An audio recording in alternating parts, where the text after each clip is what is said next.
Hi, everyone, and welcome back to another episode of Ian is a Weirdo. We are joined by a very special guest today. Hi, it's Lori. Lori from Lori's Stories and Crochet, and we opened with my cats getting fed. So, if you heard that sound, and it I is was like, the raining rain here. just got loud really Yeah, fast. yeah. It is raining, and you might hear thunder. But I'm so grateful for the rain. I'm not gonna complain at all, even though it that might be a contributing factor to my earlier issue that I mentioned to you. So it Absolutely, looks like absolutely. people are just getting notified. I just got notified that you're live, so that means hopefully people are starting to get notified. I need to Fantastic. pull it up somewhere. So while you pull it up, I'll kind of talk about what we're going to be doing Yes, today. yes. So You there's a go couple. and yep. So there's a couple parts of what we're doing today. So first, we're going to be doing a little bit of education about the disability community, what Disability Pride Month is all about, and also just about the lives of disabled folks. I think that we don't talk about that enough. Oftentimes, we may be even like living in it, but we're feeling so alone because we don't know many other disabled people that we just don't have a connection to the community. So that's really what a lot of this is supposed to be, is about connecting us to the community at large and making us feel um, without shame to be in the disabled community. And then we're going to be highlighting some artists, some advocates, um, and all types of people that are within the community that want to talk about um, themselves and what they do. Some people might come up on the panel and chit chat for a little bit. Other people are going to be either in the wings or not here today based on their timing to talk about their own experience. And we're just going to put a lot of love out into the universe and hope that it sticks because I think that that's really what we could all use in um, this group. And even if you're not disabled, I think this can be a really informative and helpful showcase because we'll touch on it a couple times, but anybody can become disabled. It's not an exclusive group.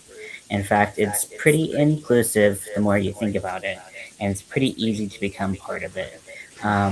And most people in their lives will become part of it before they pass.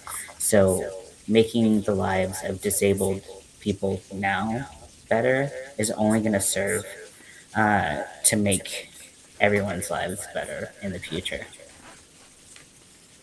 Yes. What do you think, Lloyd? Anything I missed? Yeah, just and being aware of the bigger picture of disability and invisible disability. There's so much there. Um, it's people would not look at me and have any recognition that I'm classified disabled. Mhm. Hi, I mean, Andy. Hi, just Froggy. Hi, Froggy Reed. yes. I see, Yes. and there's Andy and Jen, and then yes. Okay, so hopefully we've got 5 in. Remember your thummies.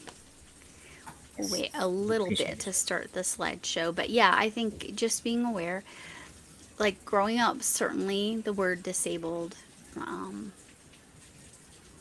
brought up a picture in my mind, which is not at all the full Mhm. picture. Yeah, I think that it's almost used as a dirty word. Correct. Um, Right. and I think that there's been a big movement I've seen to have people kind of vocally say disability is not a dirty word, and it's a natural part of being a human. Like I said, like most of us are going to end up disabled if we're not already, um, and it's just important to normalize it and see people for who they are as individuals, but also recognize that their disabilities shape how they view the world. Yes. Yes. Hey VJ, welcome in. Yes. I almost was like, hey Lori, but you're here. Hi. You're pulling double duty. I appreciate that. I appreciate that. Yes. Yeah. I'm trying to make sure I do that Yeah, too, so you can keep talking. But yeah. yeah, it's yeah. I think and then for a while, I know that people were saying you should other abled or those kinds of Yeah. terms. But yeah, I think accepting that word disabled because in some manner I have an I have an ability that's been reduced or taken away Hmm. is Yeah. disabled. Yeah. And we both talked about it during Mental Health Month, Right. uh, but there is a level of grief when you become disabled later in life. Um, you know, people who are born with disabilities have a different perspective than people who gain disabilities later in life. And so there can be a level of grief that you experience when you are able to do something one day and not able to do something the next, or it Mm-hmm. happens slower over time. Mm-hmm. Hi, Winter. Welcome in. Hey, Winter. And it's there's so many feelings about. I think that it's internalized disabled phobia. I don't know Yeah. if that's maybe it's internalized ableist thinking is probably a better way to Yes. think it, Yes. because you think if you can't do something, if you can't produce something that produces money that goes to society, Mm-hmm. that you're no longer Mm-hmm. useful. And I think that that's something that we put on ourselves and society puts on us. And we're just as worthy of living happy lives um, as the next person, regardless of whether we're able to work traditional jobs and all Correct. of the things that I don't feel like I was taught growing up, with no No. fault to my parents because they were taught up the Right. same way. Right. Yeah, Absolutely. And I grew yeah. up about a decade, no, almost 2 decades before you. So, yeah, it, yeah, like I said, disabled meant something very different to me when I Hmm. was young. And that word impacts so many people that don't share it, that, that don't have the ability or advocacy to share their needs or their what they have to share. Yeah, absolutely. And I think so. July is Disability Pride Month or Disability Awareness Month. So we're at the very end of the month. And I just wanted to do this event now because being proud of who you are, not Mm-hmm. having shame about your abilities, all of those feelings, they don't end at the end of the month. You've got to carry them throughout the year, every year that you're Mm-hmm. disabled, because it's what you have to do to take care of yourself mentally and physically. So I thought that we'd wrap up the month with, you know, talking about disabilities even more. Yeah. Yeah. What do you think? Good time to start the presentation? Yeah, we have 8 in here, and yeah, I think so. Okay. Just remember So now. the first couple slides are going to be talking about the some history and some education around um, being disabled and the disability community in general. If you know some of these things, shout out like, "Hey, I've heard that before." If you've never heard it and this is your first time hearing it, would love to hear what you've heard and what you haven't, because that shows what's being communicated around. I think we can get a better understanding. Also, we might need to adjust the size of our heads if they're too big. So let me change So my I point should of just view. no. So this is a disability showcase. We're going to be highlighting the talent and the resilience of the disability community. So, Disability Pride Month was created in 1990 to celebrate the anniversary of the passing of the Americans with Disabilities Act. So, if you live outside of the United States and there's a similar um, like Pride or Awareness Month, it might be in a different month because of that.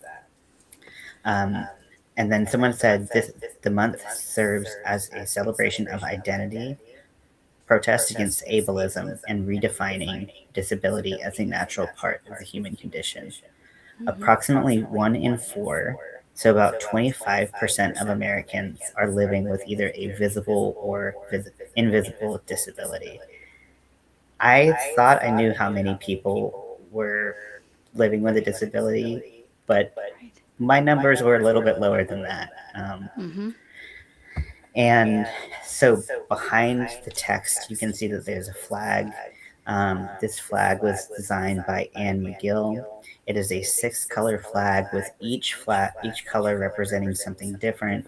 The stripes in the middle represent different types of disabilities: physical, cognitive, invisible, psychiatric, and sensory. And the charcoal background the charcoal background represents those lost to ableist violence and negligence and neglect. Sorry. And what's cool about this flag, which I really love, is that the original Disability Pride flag looked different. The colors were bolder. There were kind of these sharp, kind of Right. lightning shapes, and the community came forward and was like, some of this is really hard on like people who are visually impaired or deal with like migraines, things like that. The boldness of the lines is just really hard on our eyes, and so the flag was redesigned to make it more accessible. So already it's we're talking about community and how important it is for us. And if anyone wants like the links to the that I use to get these quotes and stuff, I'd be happy to share the slides with you after. Just let me know. So, what is the Americans with Disabilities Act, or the ADA? So, it's passed in 1990, and it prohibits discrimination against those with disabilities in all areas of public life. So, employment, education, transportation, and any area open to the public. It includes provisions that protects individuals from retaliation or coercion when they exercise their rights under the ADA or help others to do so. So if you think about, I mean, I'm sure you've heard about stories of people parking in a handicapped parking spot, and they have a handicap placard that's not expired, and they get harassment. Well, under the ADA, they are protected, and it's something that the more you know about can help at least a little bit. Unfortunately, ignorance surrounds us constantly and is being bred more and more by the day. I'll get off this topic in a second. Oh my gosh, what hole have I gone down? um, but knowing your rights under the ADA is incredibly important because you have the right to access public spaces. Um, so the ADA would not have been possible without the progress of previous rulings, such as the repeal of ugly laws across the country. Let me know if you've heard about ugly laws because I hadn't heard about them until maybe like last year, and it's the craziest thing I've ever heard. But this is a dark mark on our history that is important to know. So, ugly laws were laws that targeted uh, um, people with visible disabilities, and they allowed police to fine or arrest anyone deemed diseased, maimed, mutilated, or deformed for simply existing. And they were largely created to target homeless and veteran populations, as the first ones were implemented right after the American Civil War. Um, so you're dealing with veterans who are just trying to survive, and they can be arrested just for being a quote unquote eyesore for people. The last ugly law was in the U.S. was repealed in 1974, which is not that long ago, in Chicago, with the first law having gone into effect over 100 years before in 1867. Just that blows my mind every time I read that. Having been to certain other countries, yeah, that kind of discrimination exists, and I've seen it. So, Yeah, it's it's sad. Jen Snow said, "I've heard of this." Okay, so okay, it's good that people are good. learning about this because it's not the kind of thing I was taught in school. No, I never heard of it. I don't even think I was taught about the ADA in school. So good that we're talking about it. Hi, Alex. I Welcome. was a teacher. I was in teaching school when it passed, so yes, I was very aware of the ADA. I have never heard of ugly laws until you brought it up. Yeah, they are wild. So the whole point of this showcase that I wanted to do was to bring attention to creators and artists and activists um, that are in the disability space, whether they focus on disability or not. Because I felt like instead of doing some kind of charity where the money could go anywhere or something like that, if we focus instead on the people within the community, then we can truly make a difference. Even if it's just following someone on Instagram or on YouTube, if that's all you can do, that still means a lot. Hmm. All of their information is going to be in the description box of this video, by the way. Yes. Um, so, why do we want to support disabled creators? So many disabled folks are on fixed or low income, with without many, if any, opportunities to get out of poverty. Right. Because many people live from disability check to check, assuming that they even get disability support, which we'll talk about in a second, in which many people don't, it can be impossible to build a savings or financial safety net. So if one thing goes bad, your water heater goes bad, your AC goes out, your car stops working, all of a sudden, anything you were able to kind of pinch your pennies to save puts you in a terrible position, and Hmm. people shouldn't have to live. Hi, Chris. Welcome in.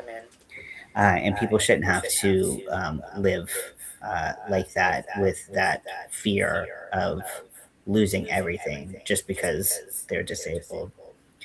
Many disabled people are unable to hold traditional jobs or work traditional hours, so things like art, social media, and other non traditional ways to make money are often all they can do to support themselves. So, really, supporting people's art can make a huge difference with folks. And the disability community is the only community that anyone can enter at any time and will most likely enter at one point in their life. So, building a more accessible and friendly world is in everyone's best interest, not just people who are currently disabled. Yep. Absolutely. So, this is all about the numbers. I love numbers, and I know Lori loves numbers too. Um, but if you're not huge into numbers, I'll just kind of go through them pretty quickly. So, approximately 23.5% of non institutionalized disabled adults, so they aged us from 21 to 64, so it doesn't include elderly and it doesn't include kids, Okay. they live below the federal poverty line. Right. Disabled adults are more than twice as likely to experience food insecurity compared to those without a disability. And over one third of adults not in the labor force due to disability face very low food security. People should be able to eat. Right. I, Right. you know, it, I, yep, I don't know what else to say about that. Yep. Disabled individuals are significantly more likely to live in severely inadequate or unaffordable housing. Over half of SSI, which is Social Security insurance recipients, spend more than half of their income on housing. Yep. Meanwhile, and the thing is, they're spending more than half of their income on housing, and we're seeing that they're living in pretty poor housing conditions. Correct. So it's not like they're like, oh, I'm buying up and I'm buying this like fancy place here. No, it's they're buying the bare minimum of what they can't afford, and still over half of their monthly income is going to housing. Meanwhile, an estimated 18 million disabled people remain eligible for federal housing assistance but are unserved. So we have this huge population of people who could be helped by housing assistance, and they're just not getting the help that they need for one reason or another. Right. Right. And that's all. A lot of that housing piece too is that housing is accessible for them. There was a whole issue with that with my sister when she became disabled. So Mhm. that housing she was living in, they had to figure out how to make it work because they couldn't afford to move anywhere else. But it Yeah, was not friendly. It was not friendly to her losing a foot. It would yeah. just no. That's a great point because this is just talking about like whether or not the Mm-hmm. housing conditions are Mm-hmm. okay, but we're not talking about whether they're accessible. Mm-hmm. We're not talking about whether they are habitable. Yep.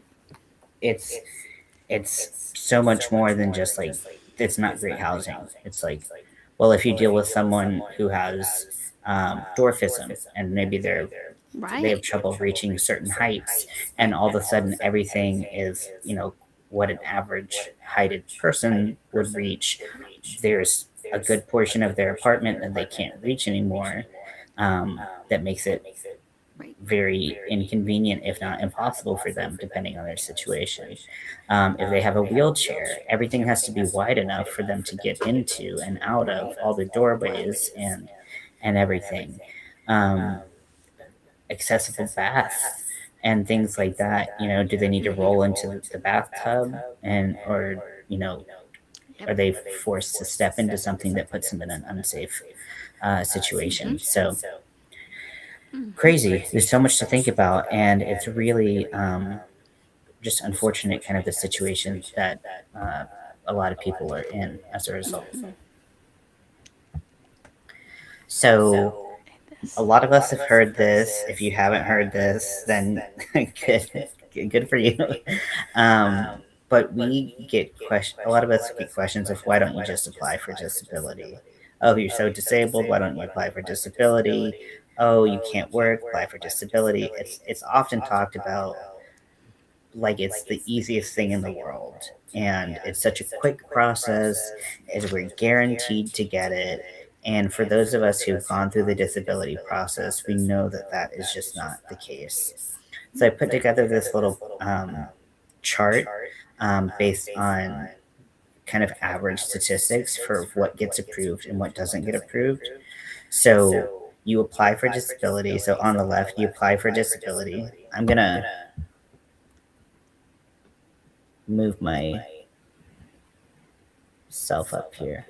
No, I don't want to do that. Sorry. You just can't see the bottom of the chart. Yeah, I know. I don't know if you can hide me. I can. Yeah, put me backstage at least. That'll help a little bit. Oh, there you go. Okay. So on the left, you apply for disability the first time. Roughly 30% are approved. I've never met anyone that I know was approved right away, but these must be conditions that you get that diagnosis code. They just know that it's going to be a specific, like you're gonna need disability. My Um, sister, but she did. But yeah. she had attorneys helping her through her long-term disability insurance because she was working when the disability occurred, and then she had a compounded disability on top of it during the time of her application. Took about a year for that approval, but she's the only person I know that got it on the Hmm. first try. Only Yeah. person I've ever known. So it's very rare. They say 30%. I would argue less than 30%, but Less.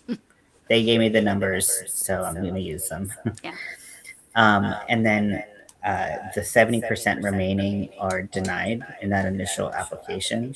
Mm-hmm. Um, I haven't known anyone personally, but I have friends of friends who have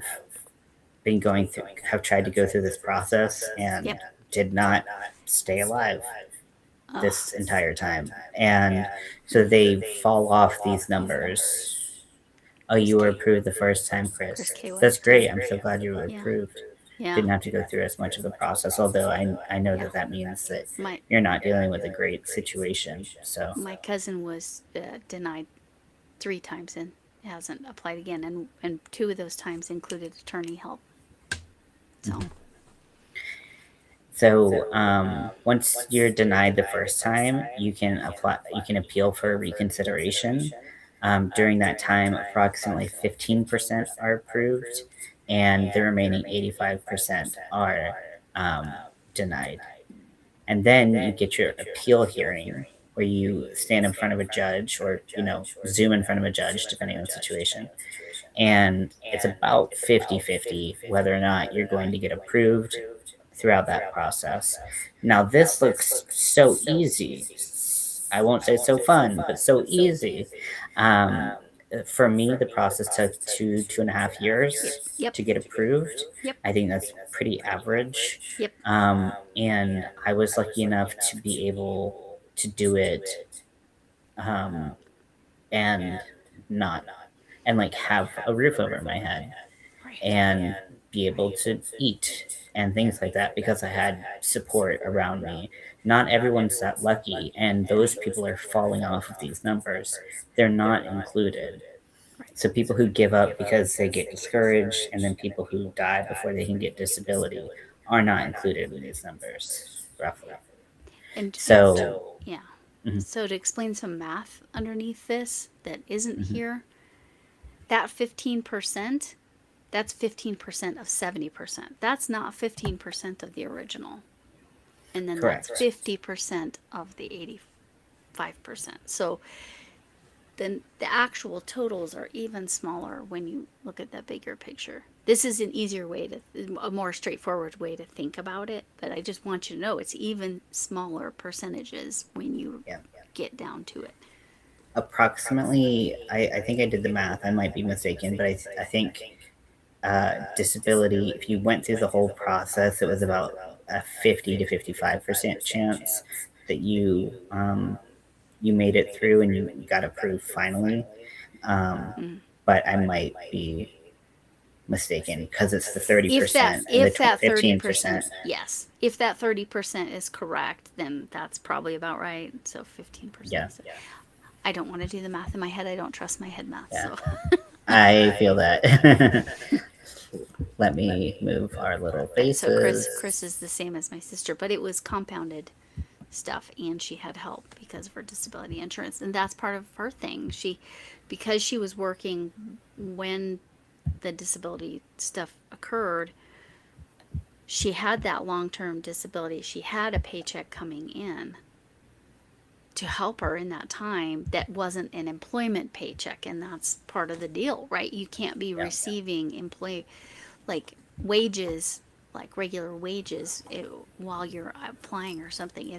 There's some weird rules, and that's in yeah. the There's U.S. I a have no lot of idea how it roles. works elsewhere. Hmm. Yeah, absolutely. Um, and we mentioned it before, with this slide. We mentioned it before, but it's always important to note that not all disabilities are visible. Um, in fact, I've heard that there are more invisible disabilities than there are visible. Yep.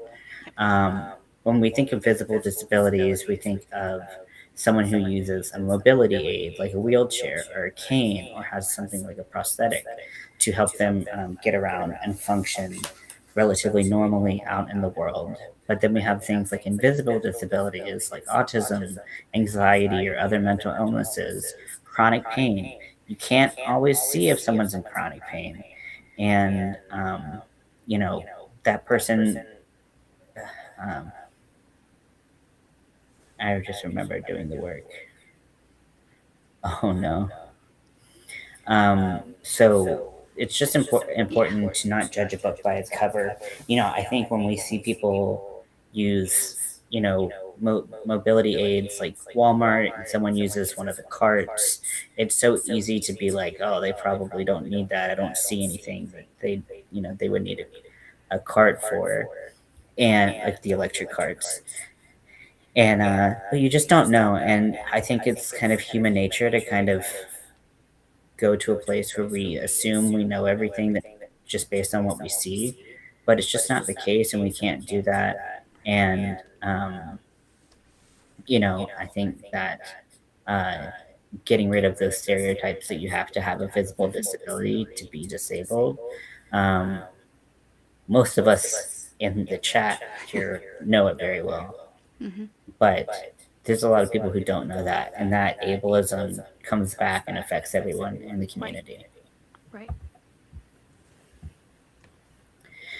And before we get into talking about our people today, I wanted to talk about spoon theory. It's something that I love talking about because I think it's such an important tool in how we discuss energy levels and how we do things when um, we are chronically ill, when we have mental illnesses, anything like that. So spoon theory says you're given 12 spoons a day. This is your currency for energy Hmm. that you're going to use throughout the day. And so things like getting out of bed, taking your medication, well, those can take 1 spoon today, or they could take 3 spoons. It could be so hard to get out of bed one day.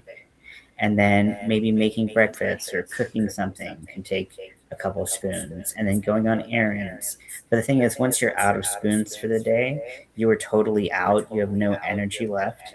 And sometimes you can actually end up in a deficit where you did so much one day that the next 3, 4 days you are trying to recover just because you tried to overexert yourself. So, being in touch with our internal energy stores and what we can do and what we can't do is so important because it's so easy for us to run ourselves ragged. And I think spoon theory is just a really powerful tool Hmm. to communicate with others, but also to communicate with ourselves about taking care of ourselves. Yes. I was just telling somebody yesterday, we have to remember we cannot take care of anyone else until we take care of ourselves. Absolutely. Absolutely. It's very important. So we are going to go ahead and start with talking about our showcase highlighted people, and we're gonna Lori and I are gonna go back and forth, uh, Yes. and just chit chat about some people, maybe with some people, Right. and highlight them. Definitely check them out if they sound like something that you might be interested in, and all of the links and tags and everything are in the description below. So, with that being said, I will pass it over to Lori. Yeah, since Wilbur is my stepchild, I referred to me as the 18-year-old on my channel. Um, this is the name they go by. So this name is public. This is fine. Um, they are a serious disability advocate. Musician has. Oh, there's Lebowski saying hello. Because why? Somebody in the neighborhood's getting a delivery. Anyway, uh, learned to play the drums, is continuing to learn to play the drums. My uncle has been their teacher. Um, the oh yeah, oh I'm sorry, Jen. Yeah, yep, they're brutal. Yeah, and Andy understands all about spoon theory. Anyway, and then also learned um, the saxophone, basically self-taught, very talented, and then has always been an artist as long I've known them since they were 5 years old. So their whole life basically. So the art has always been a part of Wilbur's life. Um, so if you're interested in their art, it's at that Instagram is where you're going to see it. But the biggest thing with Wilbur is the disability advocacy. Um, they have a medical alert service dog, and there are so many misconceptions around service dogs. So, first of all, people assume, oh, it's a service dog for a person, so that it must be a guide dog. No, a guide dog is a whole different thing. Guide dogs have whole different jobs. A medical alert dog, which I think Andy technically has, but never trained trained one of her pups to alert her, um, alert Andy. Some dogs just have it in their nature. They sense. They sense that it's up, that something's up. This is now the third dog that she has trained to alert. Every single one of those dogs will alert me. So um, they'll let me know that I'm getting a migraine. So she's pretty incredible at, sorry, they are pretty incredible at training, training their own animal. That's another misconception, that service animals have to have other trainers. Sometimes the best trainer is the person that's going to use the service animal, because it's going to be their scent, SCENT, and their signals that the animal will learn and signal. Something you all need to know, and Wilbur would make sure you want to know, that you all know this, is please, if you ever are in a public place and a service animal approaches you without their person, go with that service animal. That service animal is trying to take you to their handler, I think is the correct term, and it means they need help. So that's would be the message that Wilbur would want to give you all. And also, again, service dogs come in many different forms, and theirs happens to be medical alert, and they have trained, like I said, three of their own dogs to do that, and those dogs alert me too. So because we have similar issues. She also has dysautonomia, or they also have dysautonomia, which is, it's like POTS, but it's not quite POTS. It usually self-regulates and goes away, but it's a blood pressure change anyway. So follow them on Instagram, especially if you're interested in what service animals do. There's lots of service animals. Dogs are the most common, obviously. But and ADA, there's all kinds of ADA rules.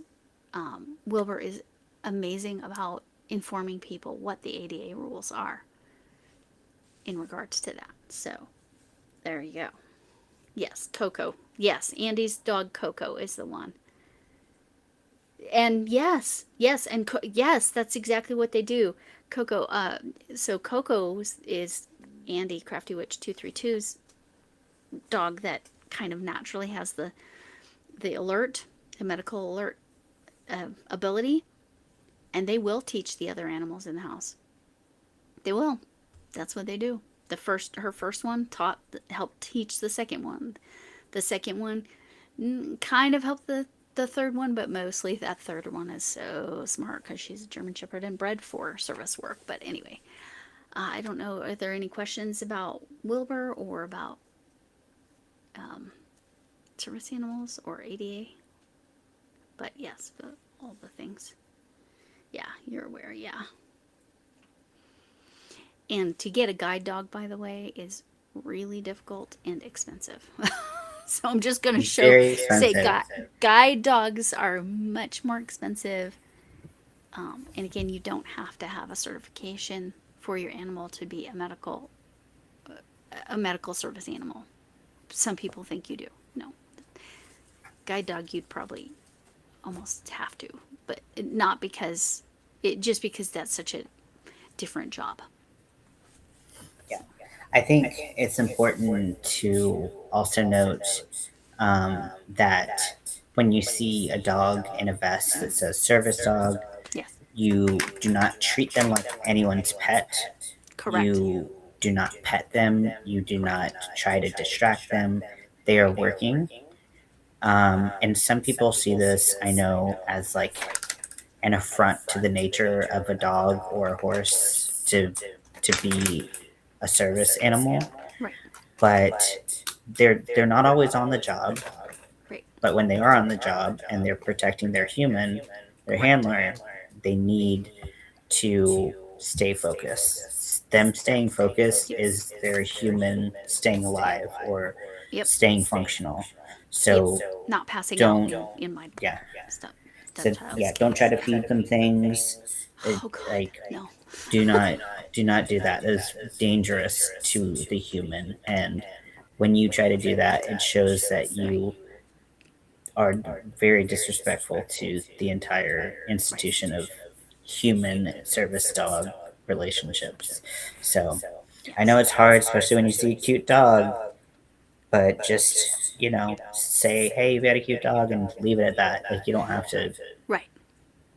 because people So will kick up a crazy. so Wilbur has to give fake names and constantly is changing if people ask what the dog's name is, because people will try to call, oh, come here, Fido. I'm just making one up. Come here, Fido. Yeah. No. They try to distract. Please don't do that. You don't need to know the service animal's name. You don't need Hmm. to talk to the service animal. Feel free to talk to the human. Yeah. Yeah. And there is a difference between emotional support animals Yes. and Yes. service animals. Now, Yes. service animals in the United States can only be dogs and horses, Horses. Right. um, Yep. and both species are fantastic at that. Whereas an emotional support animal can be any species, as far as I know. There's no Yes. certification. There's Correct. no real anything regarding that. You don't now with a service animal, you have to be granted rights under the ADA. They're Correct. protected under the ADA. Correct. Still, things happen, unfortunately. Right. Like I follow a blind YouTuber, and Yes. he uses a guide dog, and he's been denied Uber rides because of his service animal, which is illegal. Like, it's Right. illegal. He's been kicked out of restaurants because of service animal. That's Yep. illegal. Yep. Um, but then there are a lot of people who are like, "This is my service animal, and it's a support animal. Your Right. support animal does not have the same rights Right. because they're not protected under the ADA." Right. And so I can't be like, "Oh, this is my cat. He can come with me wherever I want." Right. Um, Luckily, the apartment I live in, because housing is included Correct. as protected for service animals, but generally it's not for support animals. So when I moved in here, it's a no pet policy, but they did have a emotional support animal clause, so which is pretty rare. So I was able to get a letter from my Nice. therapist, so that I could get Scotty, because Scotty for me is a critical element in keeping me alive, Yes. and having the companionship that he provides, and also he's a really good kitty cat when I'm depressed. Um, Yep. so just so you know that, so people are talking about the difference, and it is important that we take care of service animals, but we recognize that they are different from support animals, and you know, you just can't do whatever you want because you slap you know Right. a vest on a dog. Etsy had to stop selling service animal gear because of people using it falsely. So, or I That believe makes it was sense. Etsy, somewhere, one of those bigger kind of places. You have Hmm. to kind of I didn't know almost, that. yeah, that was something Wilbur told me. I'll have to double check if it was Etsy. It was somewhere. It was somewhere big like Etsy. It might have been Facebook Marketplace. I Good think to it know. was Etsy though. I think it was Etsy. So unless you, Good to yeah. know. So I don't know where they get them. Who would? Oh, but people. Oh, Alex, people deny service animals all the time. Hmm. It's happened to it just recently happened to Wilbur. But yeah, even guide dogs, like where most people are like, yeah, that's obvious. I Hi, know Jason. exactly who you're talking about because my daughter follows that same person. My youngest daughter, so not Wilbur, um, and cannot. It's astounding the amount of people that will deny you grocery stores, hospital. There are some places that they are allowed to not allow us a service animal. I want to say, what did Wilbur tell me about this? There's like two places, two types of places. Um, Yeah, that could be a good follow up. yeah, yeah. Yeah, because I haven't heard which place, but which type of place would They're be both not logical. allowed. They're Yeah, both and logical. Yeah. yeah, um, but yeah, want to make sure we know which Yeah. ones. Restaurants are very notorious for in Wilbur's Amy, experience, denying. Hi, yeah, Amy. Denying them service because, but they're not. They're legally not allowed. It's a medical alert dog. It's like, yeah, and exactly, also, and that. yeah, Oh they yeah, don't have oh, they don't have to share what disability the dog or what tasks the dog does. Wilbur is Lori's stepkid. Yes, my stepchild. Yes, my 18-year-old stepchild. But has been an advocate for has been a serious advocate probably 3 years now, maybe four. Like really working hard to inform and educate, and yeah, That's been fantastic. yeah, yes, Okay, we're ready to roll yep, on to the next slide. yep, I'm gonna pull you down. yep. So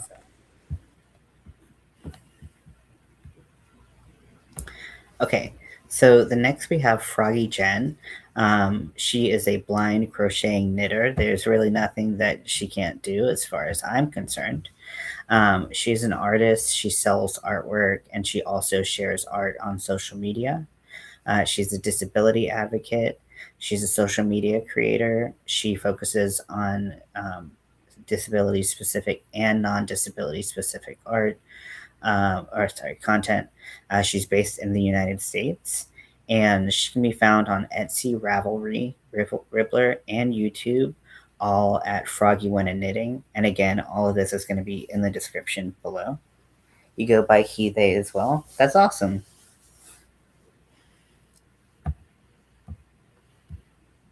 So this is one of the projects that Froggy made. I believe this one best in show. It's knit. It's a frog doing a handstand on a skateboard, and then a frog riding a scooter. And they're so stinking cute. This is one of my favorite things I think I've ever seen. Um, beautiful, beautiful knit work. This looks crocheted to me. Um, got best of show and best creativity. Just great, fantastic work. And then this is a Kraken that she made a couple years ago. I remember when she was making this, and I was so excited to see it shape up. And wow, it did not disappoint. It's fantastic. So just great work, Froggy. You found a little frog outside last night. Oh, that's so cute. I think frogs look cute, but I don't like the texture. I don't want to touch them. I don't like the slimy. So if anyone has any questions for me or for Froggy, um, I believe Froggy is in the building if you want to ask any questions specifically. And again, all of her information is going to be in the description. Yeah, handstand on a skateboard. It's cool, right?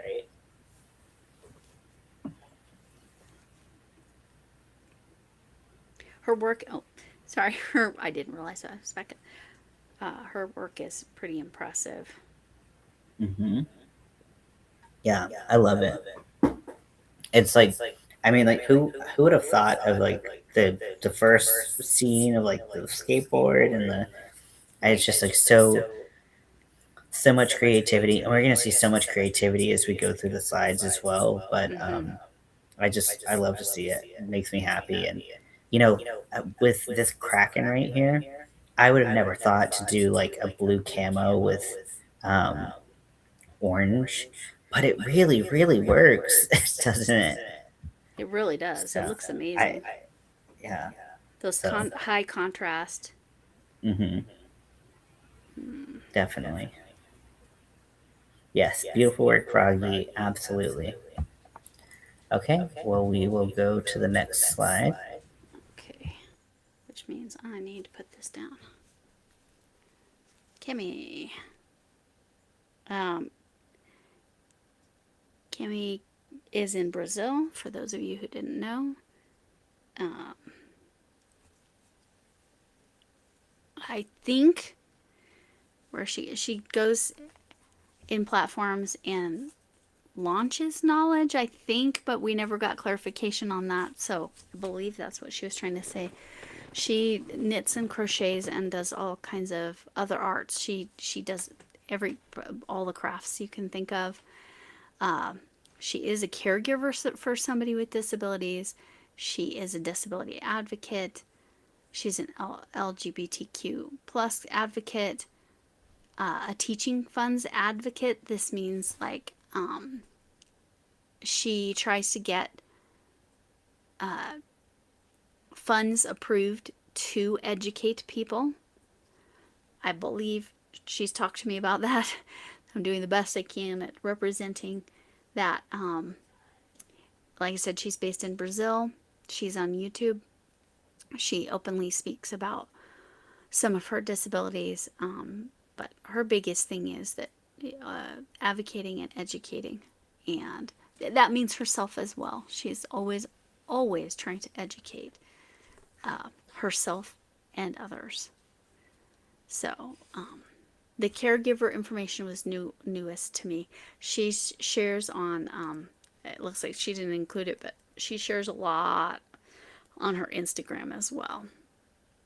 Her YouTube is a little more limited.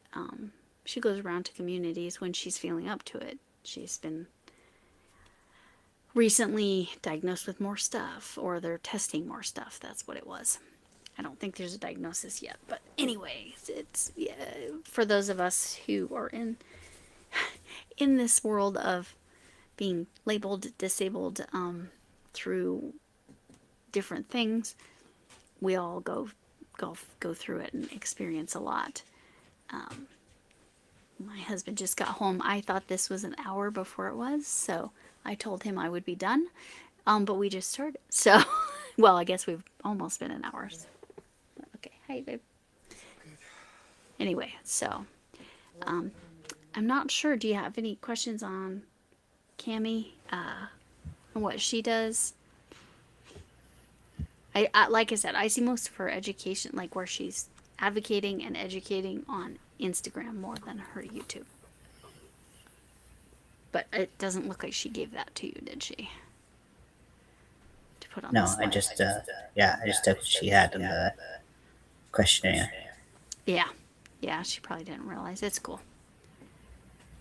Yeah, and the description can always be updated if we want to add any more information like that. I figured everyone would share what they wanted to for whatever reason, so I didn't keep digging, but always happy to add. It was probably just because it's not been a great month for her, so. Yeah, I get that. I don't like that for her, but I get that, unfortunately. Yeah. Sadly, we relate. Yes. Okay, so if there are no questions about Cami, we can keep moving forward. Take you down to Ori.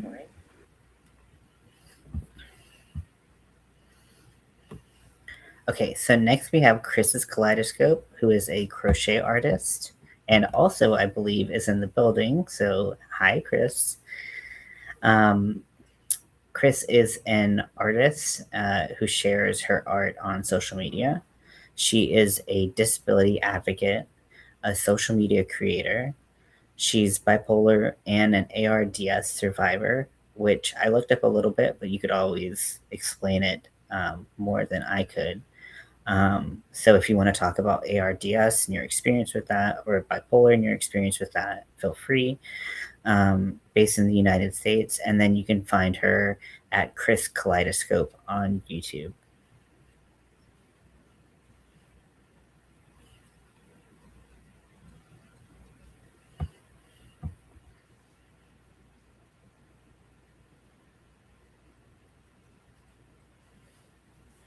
I'm bipolar as well. So when I saw bipolar, I was like, I get that. But I had never heard of ARDS, so I did a little bit of research and found out a little bit more. In my brief study, it is a life-threatening lung infection, if I'm not mistaken. Um, but again, Chris can give you more information. I imagine the bipolar and the ARDS are unrelated, but let me know.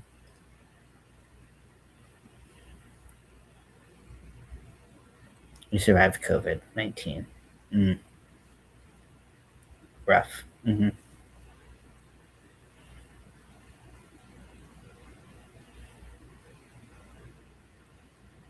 Acute adult respiratory disease.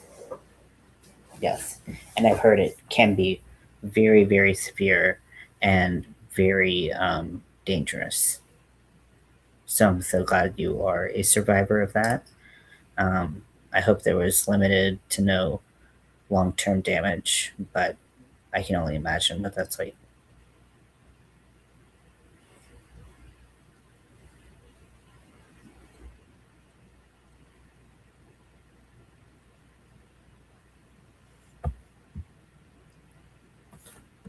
So I'm going to pass it back to Lori.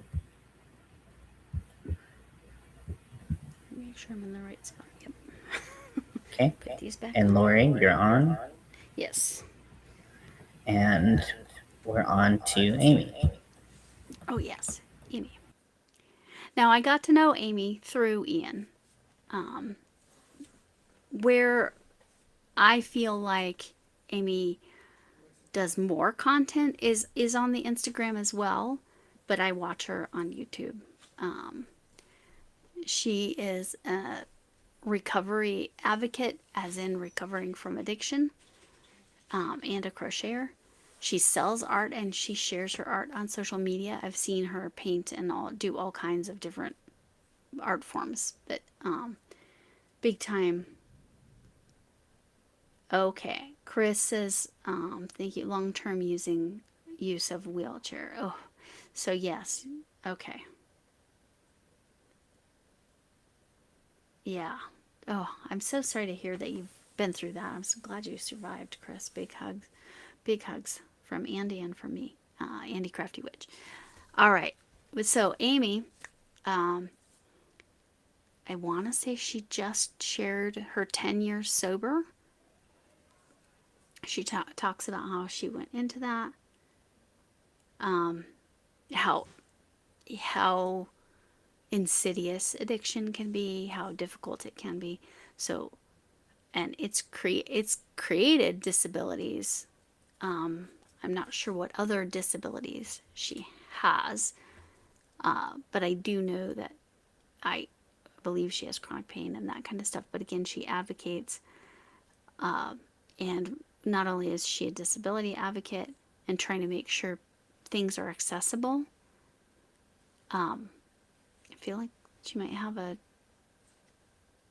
disabled child, but that might be speaking crazy. I could have that mixed up. But she has both disability and non disability content. And again, addiction and non addiction, like sobriety, sobriety content, and then not at all related to that. Um, she lives somewhere near me. I think in the other direction from Crafty Witch Andy, from me, but I I really enjoy Amy. There's an authenticity with the struggles that she shares on Instagram and YouTube, to help people understand what it's like to walk in those shoes. It's it's tough, yeah. Yeah, 10 years. Yes, I believe I'm pretty sure there was a short, or I saw it on Instagram with her talking about 10 years. 10 years sober, so oh, is yes, 10 years. Okay. I did remember right. Yes. That is such a big celebration, Amy. Like, that is such a big deal. Milestones are such, are need to be celebrated, and sometimes milestones are 2 days, 3 days, 4 days, and and I know it's caused some chronic challenges as well. And so yes, yes, Amy, did you want to come up? I'll wait. Ian put it in the chat, but I'll wait to see. Because Ian's in control of that. Because we'd be happy for you to come up and you can answer questions for yourself and speak for yourself. Because I know I'm not as well versed in you and your story as some of the others. No? Any questions for Amy? I love the heart hands. Too shaky today. Okay. Okay. I get it. I get it, Amy. And this is what I was talking about with, she's very authentic. She shares what's going on. Sometimes it's medications that create the shakiness, which both Crafty Witch and I understand. And sometimes it's other stuff. So, yeah. So, anyway, a nail just fell off. That's what just happened. Because, Oh, yes. Thank you for showing the art. Yes. There's Amy. I love the hat. It's such a unique hat. Is that one of the Wisconsin? Was it Minnesota hats? So, yes, it's one of the Minnesota hats. Yeah. And as you can see on the left, Amy is the queen of rainbows. Yes. She made her cardigan and her shorts and has a delicious silky rainbow wig. Yes.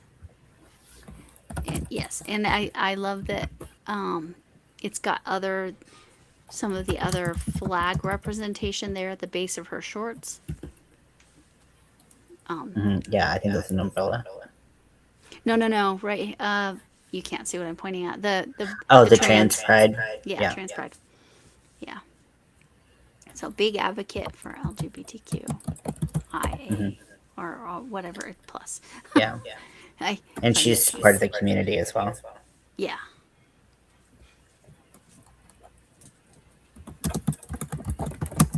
So, yes, and I do like that. I made a Wisconsin hat too, or Minnesota hat too. I think they were calling it the Norwegian hat because that's where it originated, the concept.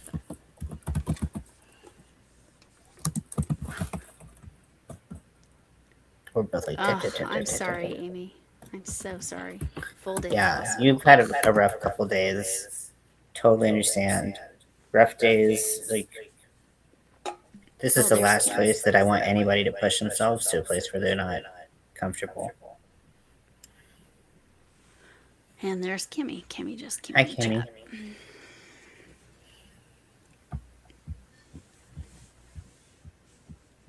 And then there's one more picture of Amy. Some more rainbows. This is a shawl. Oh, I'm so sorry, Kimmy. I like that. I hope things are getting a little bit better. Yeah, I understand. I understand the crying. Yeah, sometimes that's all you have is that.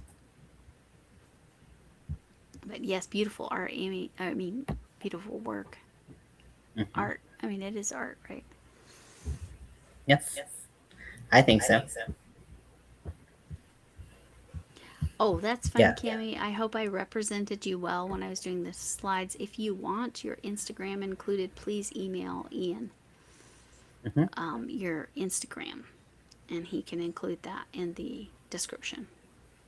Yeah, everyone's information that they provided me, emails or not emails because no one provided me that to share.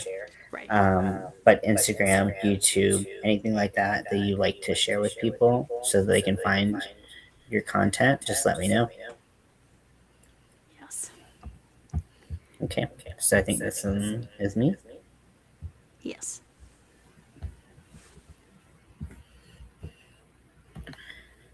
Okay, so this is Krypto. They use they them pronouns.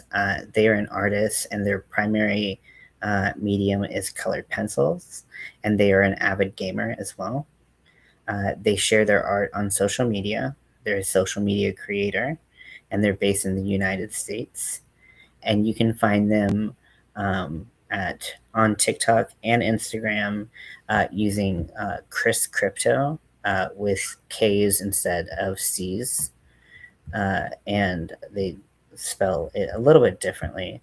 So so just make sure your spelling is correct on both of those platforms so you can find them.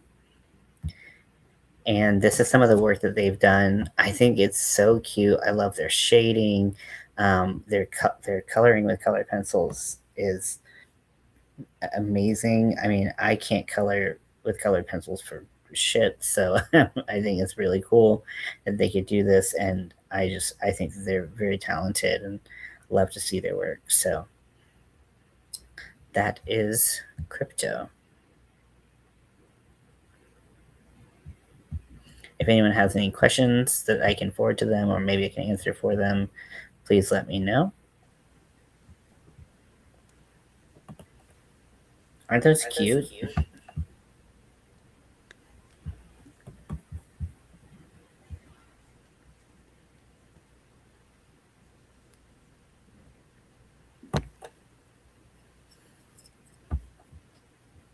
Okay, so I'll pass it back to you, Lori. Okay. Crafty Witch is in the house.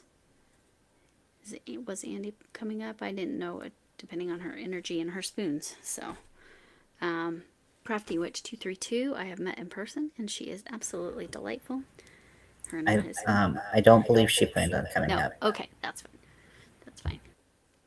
Bedtime. Okay, Chris, take care of yourself, and hope to see you soon. So, Crafty Witch, she sells her creations. She pretty much makes up all of her own amigurumi patterns. She does. Chris K does say she's going to be back, so hopefully she's able to come back. But then the meds eventually hit, and she has to drop off.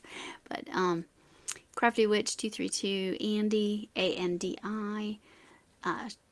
On her YouTube channel, you can watch her making all of her different creations. She does all the crafts, CRAFTS, because I have a trouble enunciating that word.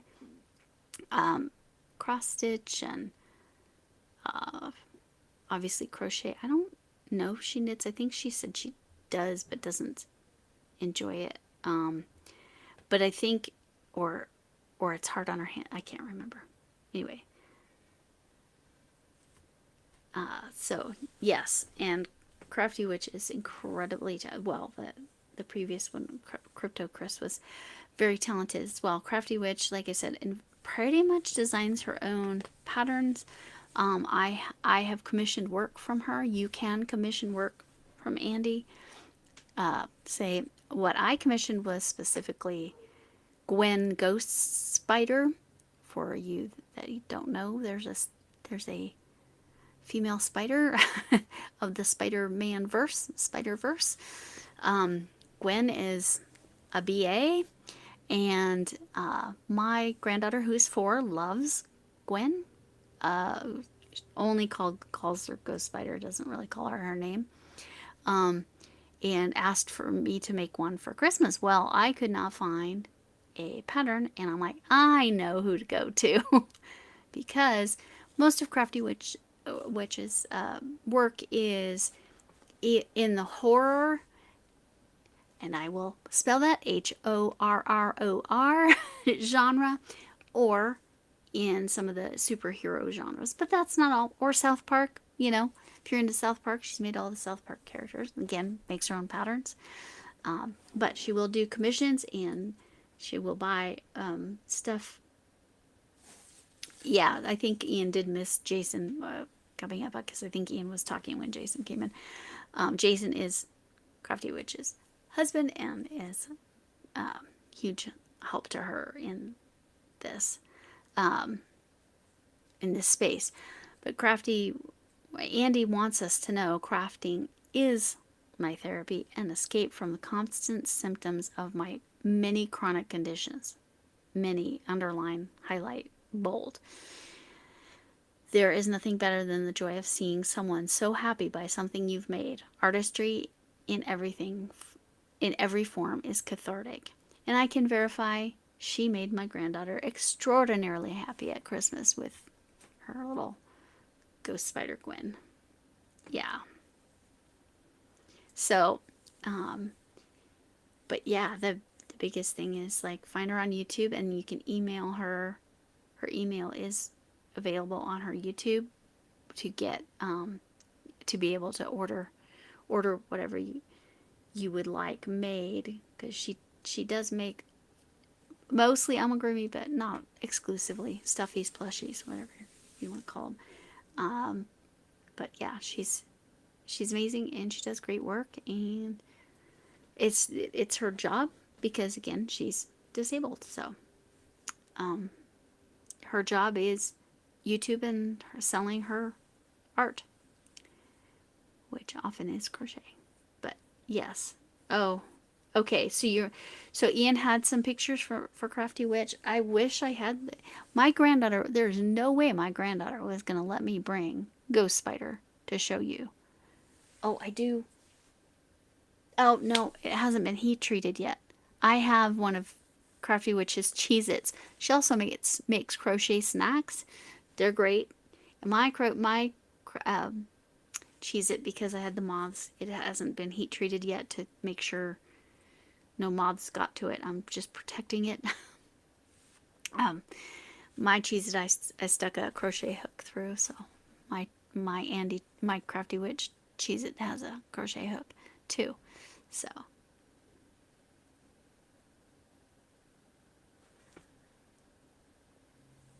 yeah. Okay. So then Cami is advocating there or what? And Crafty, you're not planning on coming up on panel, is that correct? I just want to verify before we move. And then is there any other questions?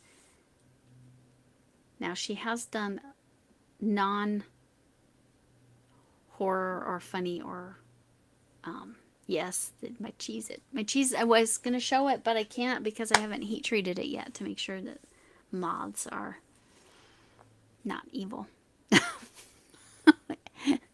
So far, it seems like they were just laying eggs in acrylic in the carpet. They only ate the cashmere sweater. I did a short on it, but I wanted to make sure Crafty Witch. Okay, you're not. I just wanted to make sure the Cheez-It was safe. So the Cheez-It is sealed up. I just have not heat treated it yet. I killed a moth today, so almost done. Not in this room though. In this room, it's been a while since I've seen them, so I might need to call the moth people. It needs to not be about me and the moths, but I just wanted. Oh, jewelry and dream catchers. Yes, thank you, Andy. Andy also makes jewelry and dream catchers. So I don't know what my husband made downstairs, but it smells really good. Somebody cooked something that smells really good. And I know my 16-year-old stepdaughter made chicken noodle soup earlier. That is not what I'm smelling. I think my husband came home and made something. Oh, it's just, it is what it is. Yes, to educate. Yes, Cami, that is what I advocated for you. It's all right. I just want to protect everything that was gifted to me that isn't like this. Something hard. This I can have, and it's safe, but protect the. Yes, yes. Thank you, Jason. I absolutely agree. Like I said, I wish I had the Cheez-It so I could at least show you that. That from Crafty Witch, but you can order from her. Yes, and Camila lives in a less less affluent part of Brazil, is what she's seeing in the chat. And then like I said, I've met Andy because she lives down this down the street, not literally down the street. She lives close enough that we've been able to meet. Like I said, I've met her and Jason, and they're lovely, absolutely wonderful human beings. And I need to meet with them again because I have a whole bag of stuff. And I don't. Ian's trying to come back up, I believe, and just now having trouble. We shall see. Health area study, yes. No, I had a super chat video.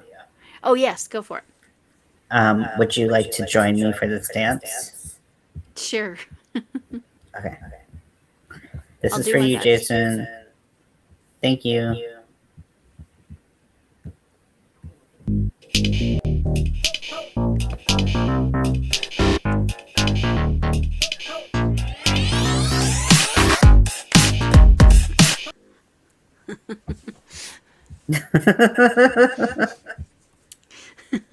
Just normal stuff.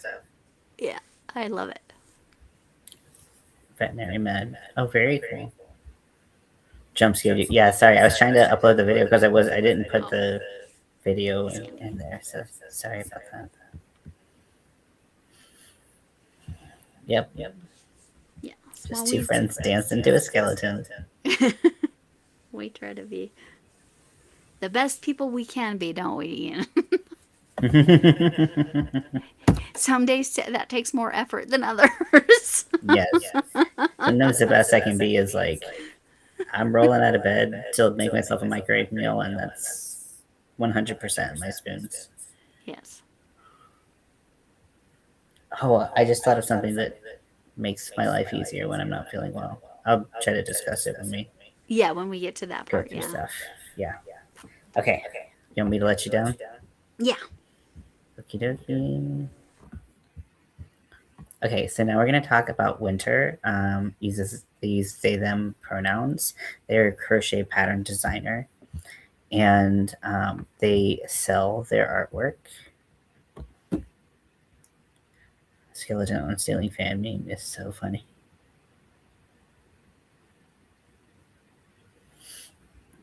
They're a social media creator. They're based in Canada. They use WinterNightmare for their Ko-fi or coffee, however you say it, and Ravelry. And they use WinterNightmare Crochet for YouTube. They also, I think, started a Instagram for their candy, like Ravelry candy. Back until medicine carries me away to sleepy land. Totally understand that. So I think they have another channel or page somewhere specifically devoted to their Ravelry candy. And here's some of their work. So these are two of their designs. The one on the left, I was actually lucky enough to be a pattern tester for. And while I didn't do the whole pattern, I did part of it. Jeez, this is heavy.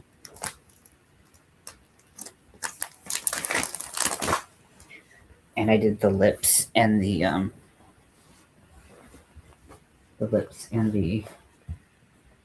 candelabras.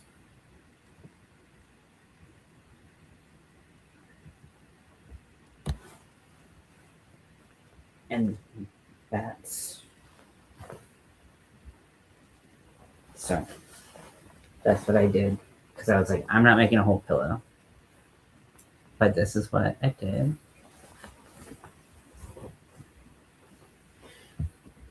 Winter does have amazing work. Yeah, the red and black look so incredible. And then they designed the skull and bones design as well. So yeah. And this is the one on the right is a fairly recent pattern for them. Yeah, they do a lot of work with Ravelry candy. That's, I think, been their main focus lately. They're an advocate. They speak out on a lot of different subjects, and just really cool to know and to watch them work. Yeah, the teal and dark blue. Oh, thank you so much, Cami. I think I'm gonna need someone to come and dance with me. Dance with me. Dance with me. 1 second.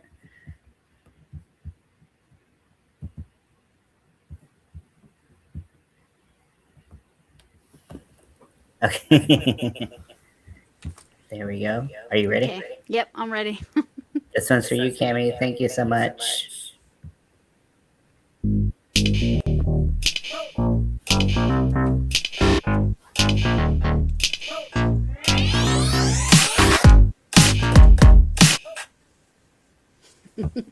It kind of like leaves you at the end, like expect a little bit more. But the skeleton dance was a certain length of time, and I wanted to get as much music as possible. Okay. And now.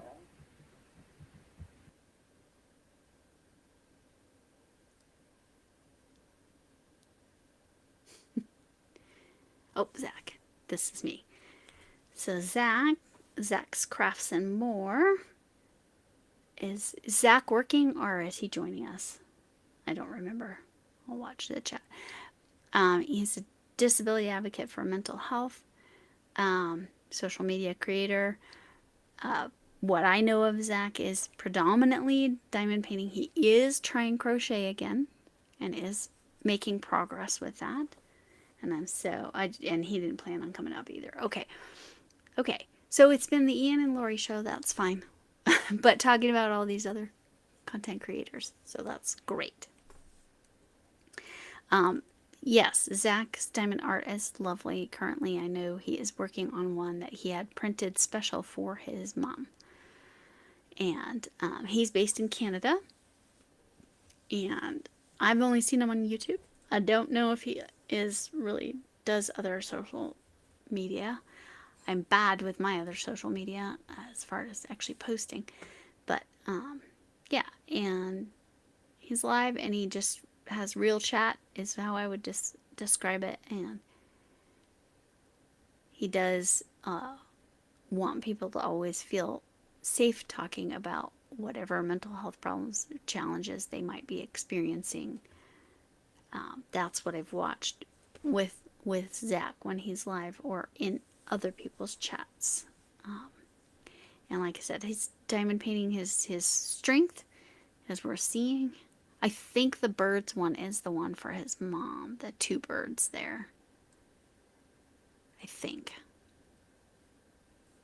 But yes, he does the diamond art, but he is trying his hand at crocheting and he is making some progress there. So very proud of him for coming and working on that. Just like, because he at one point did completely give up, and Crystal last year was able to get him going again, right? Hook that yarn, Crystal? I think so, yeah. Yeah. You enjoyed it. When do you have... Okay, Andy, when do you have time to diamond paint? I'm impressed. I did not know you did diamond painting, because where do you find the time? I need to diamond paint more, but it's so right tedious. It definitely takes a certain type of person to love and enjoy diamond painting. I did half of one with a friend, and I'm like, never again. Yeah. They're so cool, though, and I love sparkles. So, I don't know. I don't. The last day of July, exactly, last day of Disability Awareness Month. Okay, that's what I'm going to do. I should not have tried to knit in the breaks, because I picked up my work and went the wrong direction. So when I get... But I have my beginning, and so what I'll do is I'll just turn it around again there, and then I'll be going the right direction. It's fine. It's fine. Everything's fine. Everything's fine. Okay, I think we have a few more people. Let's thank everyone for staying with us. Yes. I find about that, and that's cool. You're kind of glitching there, so if you want to repeat that. We have a few more through. has been with us so far and sticking with us. And we'll be finished. And my back hurts and it feels back my spine is about to pop my back.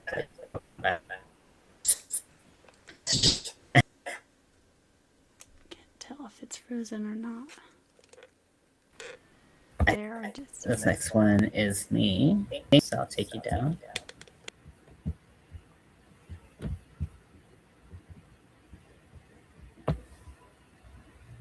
So you'll have Instagram or Snapchat or something else. Oh, that's cool. So next we have Adrian. She is a crochet small business owner. She sells her art. She does a lot of like booths and things like that, and where she sells her art. And it makes me just think how annoyed I am that I missed Andy's pictures. At the very end of this, I'll try to. Hey Jen, welcome in, or welcome back in. Because she had some beautiful setups of her markets that she's done, and I missed that. So I'm sorry again, Andy. That's my fault. I swear I put it in here, but I don't know what happened. She's a social media creator. Adrian's a social media creator based in the U.S., and her Etsy is Kiwi's Crochet Corner .etsy.com, and her YouTube is Kiwi's Crochet Corner. Kiwi is her bird. So if you like hearing birds, then I think you'll like her stuff. Here are some of her. Here's some of her work. It's so cute. And that's some of what she's put together. Also, you might not be able to tell, but this is a crochet top that she did that's really beautiful. Wait, what?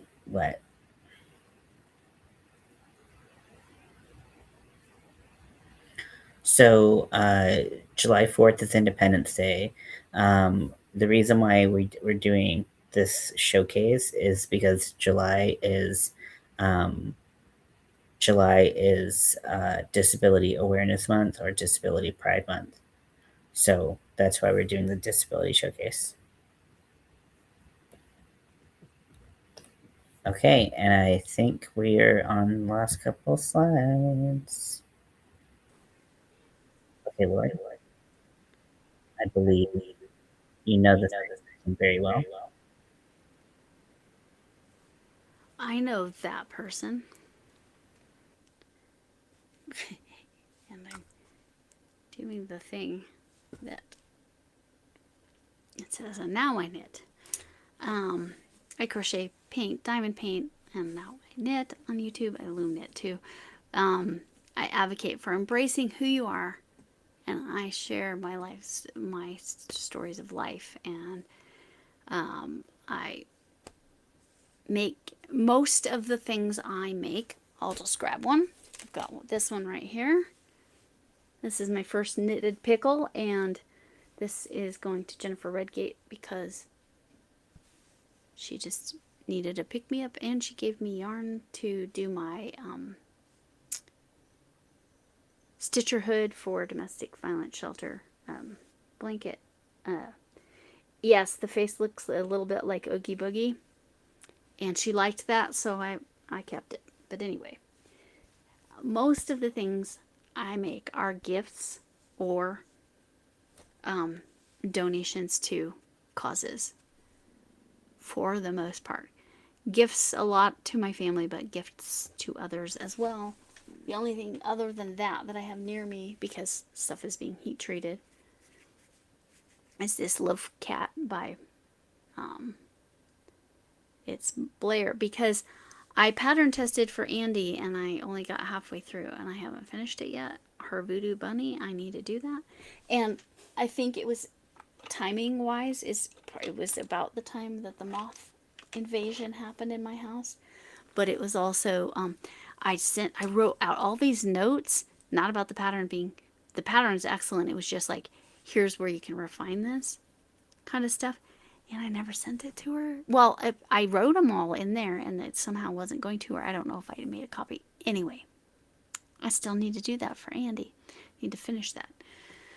And I never finished sending notes to Blair on her pattern because apparently I'm not a great pattern tester in that way.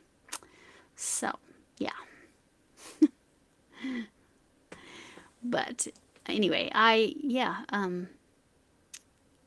like I said, most of the things I make are gifts for others. This is, see, I have funny things. This shark slipper to go on my sister's prosthetic foot, because that's funny. And my sister has a sense of humor about that. I've been a disability advocate, but more in my personal life as opposed to in my content, although I do advocate in my content. It's just not a major piece of what I talk about. But I'm also real. I talk about I'm not doing great. Andy and I often are on the same migraine schedule, thanks to the weather that we experience. It's good times. Now my Instagram I was actually posting on way before I had a channel, so that's why it's got a different name. I'm really bad about posting there, but you can get a hold of me there, and then of course you can always email me too, which is available on my channel. It's just my channel name at Gmail. I do have a Facebook page now. I've been really bad about advertising that as well, so you can also contact me there. I am really bad about posting. I'm trying to get better, but it's, trying to put out YouTube content as much as I do videos as opposed to the lives I just do the Sunday nights. Unlike other people, they go live a lot. I pretty much on my channel only go live Sunday nights. Occasionally, well, if I'm doing my nails, which I have to put a bunch of them back on, then, and again, that's the shape of my nail beds. It's not the product. But I do nails on vertical lives. It's amazing how many people love watching you put your fingernails on. Like Ian does makeup, but Ian will talk about that himself. Anyway, but yeah, I mostly I'm a YouTube person now, and I do, like I said, mostly crochet and diamond painting on the channel. I do paintings every once in a while. I have a painting. My favorite painting right here. Penelope's coming down too. Because I didn't send Ian any pictures. This is my favorite. This is a paper mache pumpkin that I painted. This sunflower starry night vibes. It's my favorite of my paintings. My second favorite is a wolf, but that one's downstairs. So this one's in here all the time. Holder for my foam head for the hats. Anyway, but I painted that before I had a channel. I've painted a couple times on the channel is all. But I believe in everyone being supported for who they are, and doing my best to not be ableist and being sensitive to ableism, because there's a lot out there, and trying not to do that, trying to advocate for accepting people as they are and respecting people for who they are. And I think that's about it.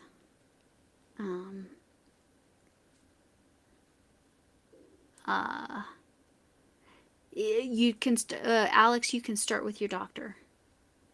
Yes, that's a place to start.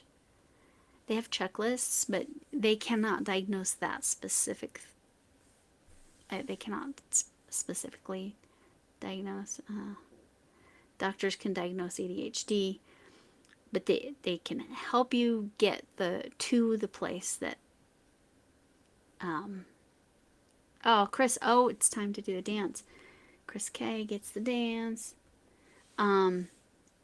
But Alex, yeah, doctors can refer you to who you need to go to for an autism diagnosis. It's a little different. Oh, you do. So, Ian, maybe it's different in Colorado because doctors won't usually diagnose autism here. You have to go to a psychiatrist typically. I think it depends on a couple things. But I've heard of people getting diagnosed with autism from primary care doctors like through questionnaires. Oh, okay, Um, okay. but I have a feeling they might have a questionnaire like yeah, ADHD. Yeah. yeah, I think that helps give you some insight. Um, with because generally with autism, there's no medication support. Correct. It's social, it's therapeutic, things like that. So a psychiatrist wouldn't be where I would think. I would think maybe a therapist could help with that more. Maybe it was therapist, but I was just talking diagnostically. Maybe Yeah, it was through Children's Hospital. Maybe it was yeah, through specialized. I don't know. yeah. But I don't think going to a doctor is gonna hurt anything to go and say I have some questions about this, and they probably have that'd be a good stepping off point. Yes. I still do my nails, just take them off when I get home.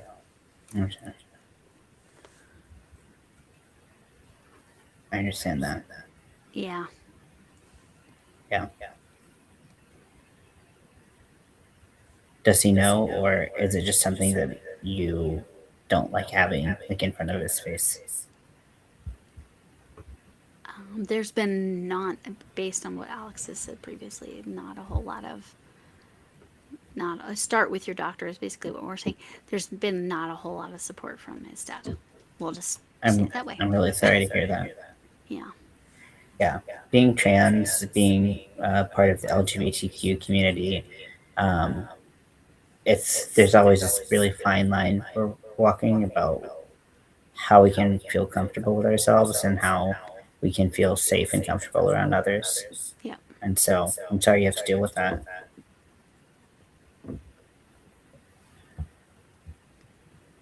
Yeah.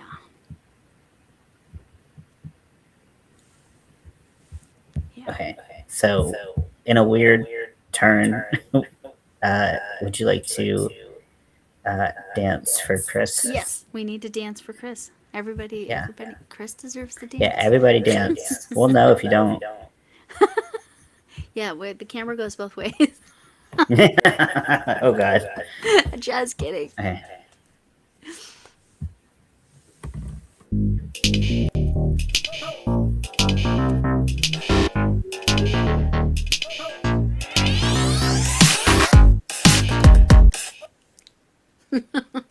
I need to ramp up my like what dances I do. 'Cause I don't know. I just kind of do the same thing every time. I'm just imitating this skeleton. I need to check it. I have to rewatch it. Lungs and wheelchair. Oh yeah, Chris. I'm so glad you're a survivor of ARDS, Yes. but I'm sorry that it put you in a wheelchair. That's Yeah. obviously got its own challenges. And that's accessibility and all of that stuff. Whew. Yeah. Mm-hmm.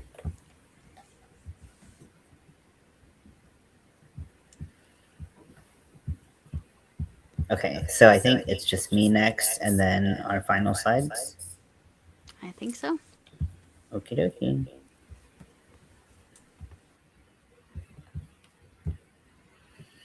So, if you don't know me, I am Ian. My channels and kind of everything kind of revolve around me being weird. I use he, him pronouns, and I just said that I'm a crafty person because I do a bunch of crafty things. So I do sell my art. I also share my art on social media. I'm a disability advocate, but I also like to consider myself an advocate for a bunch of things: LGBTQ causes, indigenous, immigrant, homeless, Alzheimer's, all those things I try to talk about literally as much as possible. I'm pretty sure it gets annoying for people around me, but all of those things I'm very passionate about. And that list is like not even like everything that I care about. But those are just the ones kind of off the top of my head. I'm based in the US. I'm in California. YouTube, you can find me at Ian as a Weirdo.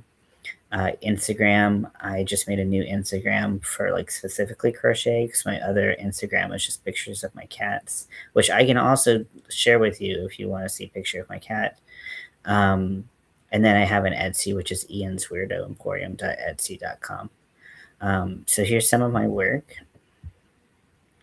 The one on the left is a brain tapestry, and it's got rhinestone pill bottles, which are ethically sourced. Um, because I go through a lot of pill bottles a month, and I felt like I needed to do something with them. So the rhinestone pill bottles hanging from it because my brain doesn't work even in the slightest if I don't have medication in it. Then there's my cat, who I'm obsessed with. This is Scotty. Oh, they're ballet shoes. Oh, I thought they were lungs. I didn't know. You're not trans, so. Oh, I'm sorry. I thought you were, because I thought you were a he they. My bad. Um, okay. And then I made Scotty a Shrek hat because I felt like he would be cute as a Shrek cat, and he was. And I really brought out his eyes. And then this bag is probably my most complicated pattern that I've ever made. This is a mosaic crochet pattern that I made for Halloween 2025, which is a crochet along that I did last fall. We're currently working on doing a like Halloween part 2 for 2026. The front of the bag, this front is going to look very similar.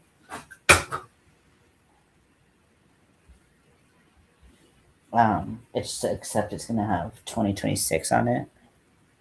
Here's the bag right here. It's overlay, fully get the brain plus meds thing. Yeah, absolutely. And then the back, instead of having a jack-o'-lantern face, it's going to be a giant tarot card that I've designed, and hopefully we can make look cool. So I'm proud of that design so much. It was my first time ever crocheting mosaic, and I just really went for it, and I'm proud of that. So, yep.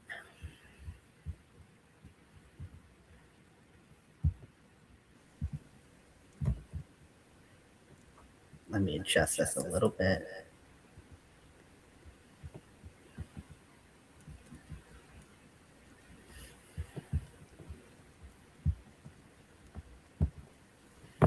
Okay, so why accessibility matters. So adaptations for disabled folks generally help everyone.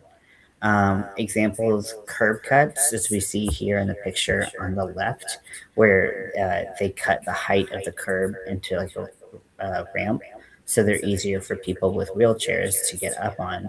But if you've ever noticed skateboarders and bikers and people with wheelchairs, um, like it helps them as well. They don't have to worry about the curb height either. So curb cuts are a huge part of accessibility that also helps everyone. Elevators, we've all had times where we were helped by an elevator rather than having to take a million stairs. So I think that goes pretty much without saying. Captions were developed for people who are hard of hearing or deaf, and now they help so many people understand what's going on. If someone's whispering and you can't hear what they were saying, you're like, what did they say? Instead of that, you just read the caption. It can also help with reading comprehension. Um, if people have an auditory processing disorder like me, it helps tremendously. So, love captions. And then audiobooks were developed for the blind and visually impaired. The picture on the right actually shows a picture of 6 people recording an audiobook for the blind, and now people use audiobooks all the time. That you can turn it on when you're crocheting, you can turn it on when you're driving, and it's just an amazing, um, you know, thing that we have that was developed because we needed accessibility, and these are just some examples of how accessibility can help everyone.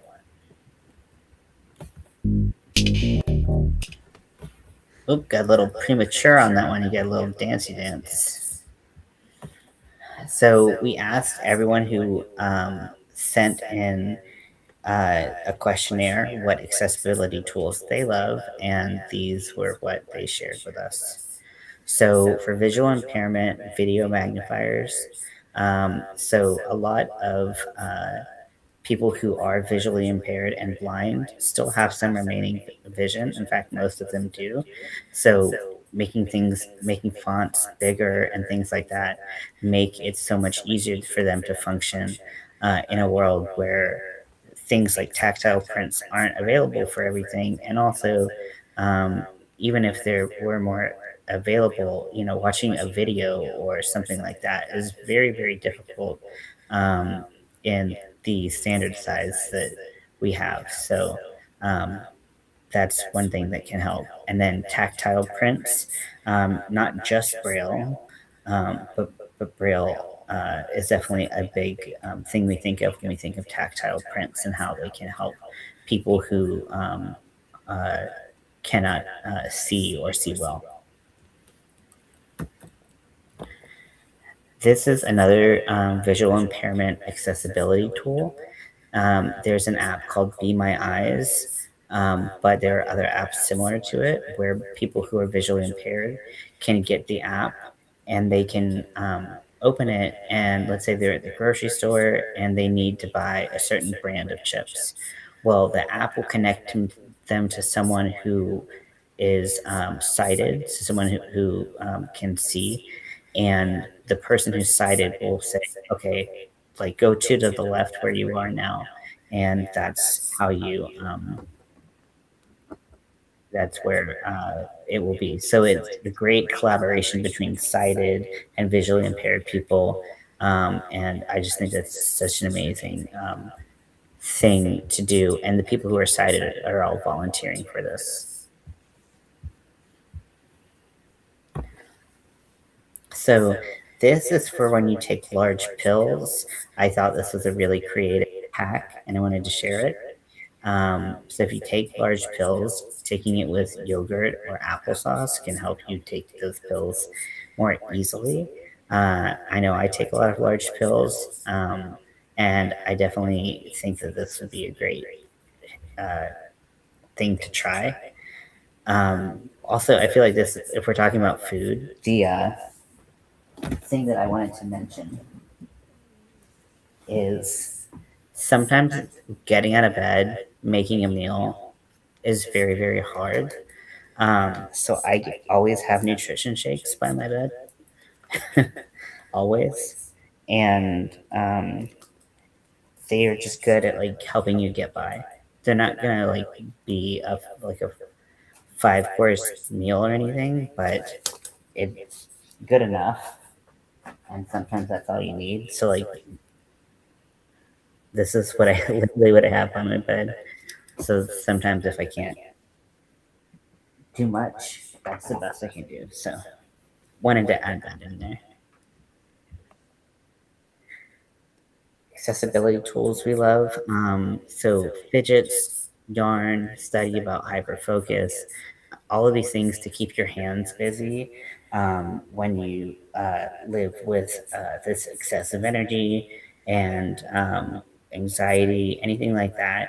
Those can be so helpful. Help you kind of be able to center and focus your energy to where you actually want it to go, rather than kind of being spread a lot, spread like all over the place. So I definitely agree with that.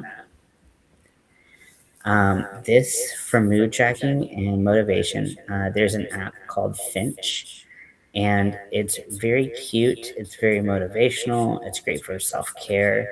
I think it's great for anyone to use, whether you have mental health issues or not, because it's just a good little um, pat on the back to help you get through the day. And you go on adventures with this little bird, and it's really cute. Um, there there is a paid version, but you can absolutely do it for free, and I would suggest doing it for free. I don't think you need to pay for it. So here we have Big Twist Posh Yarn, an eye stapler, and Fisker scissors. So crocheting and making things by hand is so good for emotionally regulating and helping us get through challenging times with pain or mental issues or anything like that. So I love this. And I've also heard that eye staplers and similar tools like that can be really, really helpful for reducing pain when you apply safety eyes. My eyesight test and docs, that might ain't that good. MediSafe app is also good for med tracking. Oh, cool. Check that out. Okay, MetaSafe. Yeah. What does MediSafe do? I don't know. That's very interesting. hmm Here we have captions, which we brought up before and how helpful they can be. A screen magnifier, and then dark mode. This can be helpful to people who are sensitive to light from their phone. So, not just people with migraines, but also people who have things like autism and, you know, any other things. There's so many ways that we can make our use of technology more adaptable. Service dogs, we talked at length earlier about how important they are.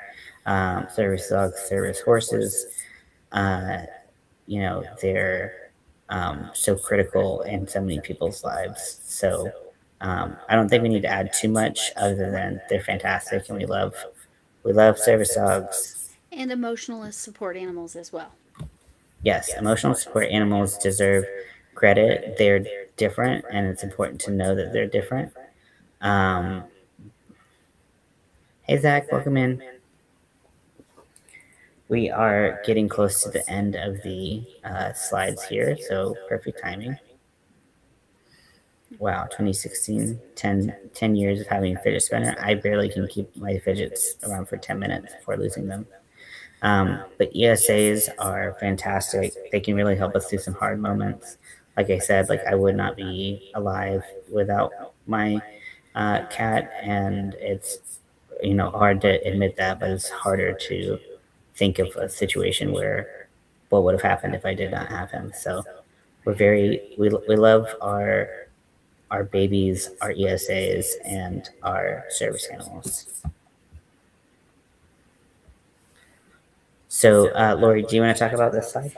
Yeah, so my Axon, we'll start with the Axon. That's the brand I use, the Axon Optics. It cuts out, it's for anybody with light sensitivity. It is not migraine specific. The pair I have is not particularly cute because it goes on over my glasses, but it has made it so I can go to the grocery store or Target where there's fluorescent lights and not get an instant migraine. And then my computer has the blue light blocking screen on it. My phone has a blue light blocking screen on it. The Axons block more than fluorescence. It blocks lots of lights that can cause light sensitivity if you have light sensitivity to the sun. Like most people, they can't be in the sun when they're having light sensitivity for whatever reason. That one doesn't bother me, but it's artificial lighting. And several different artificial lightings, including the screen. Even LEDs can really bother me. But yeah, you can put these go on. For me, they go on over my glasses. They block over the top and along the sides, and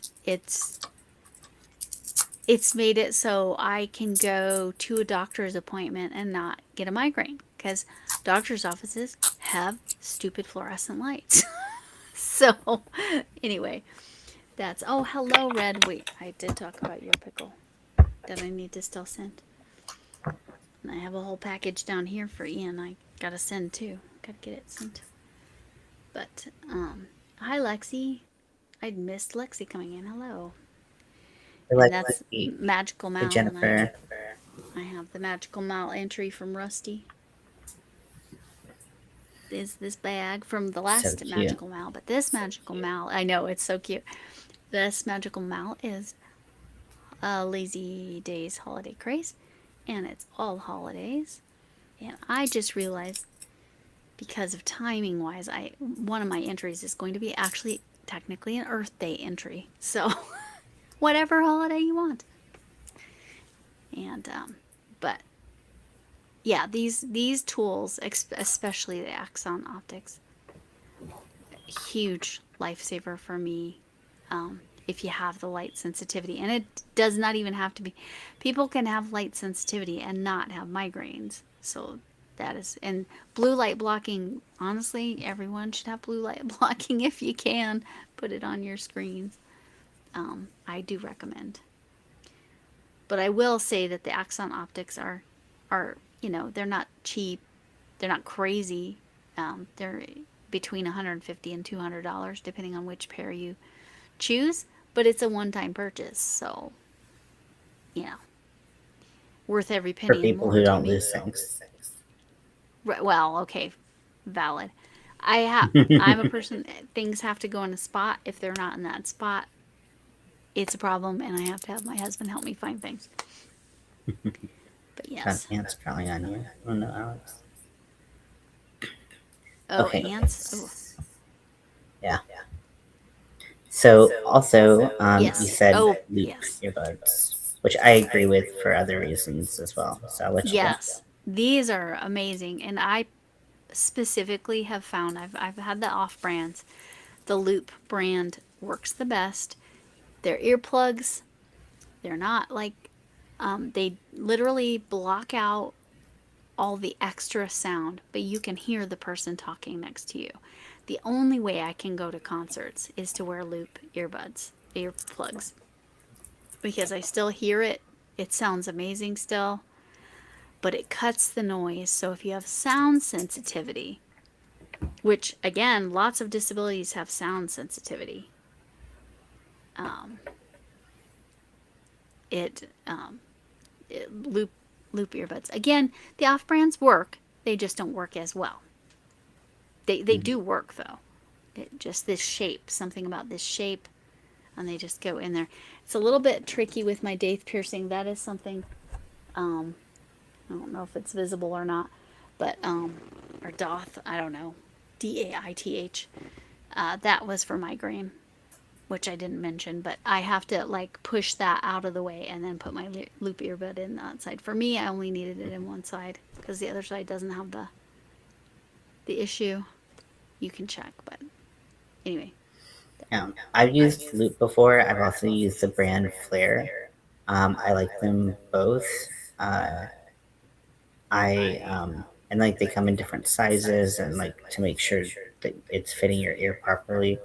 And I didn't feel like they were gonna fall out.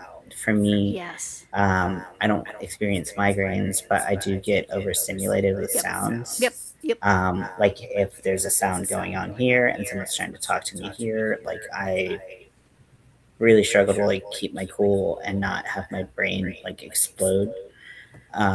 And so these types of earbuds really do um, help me, uh, you know, kind of just Mm-hmm. keep.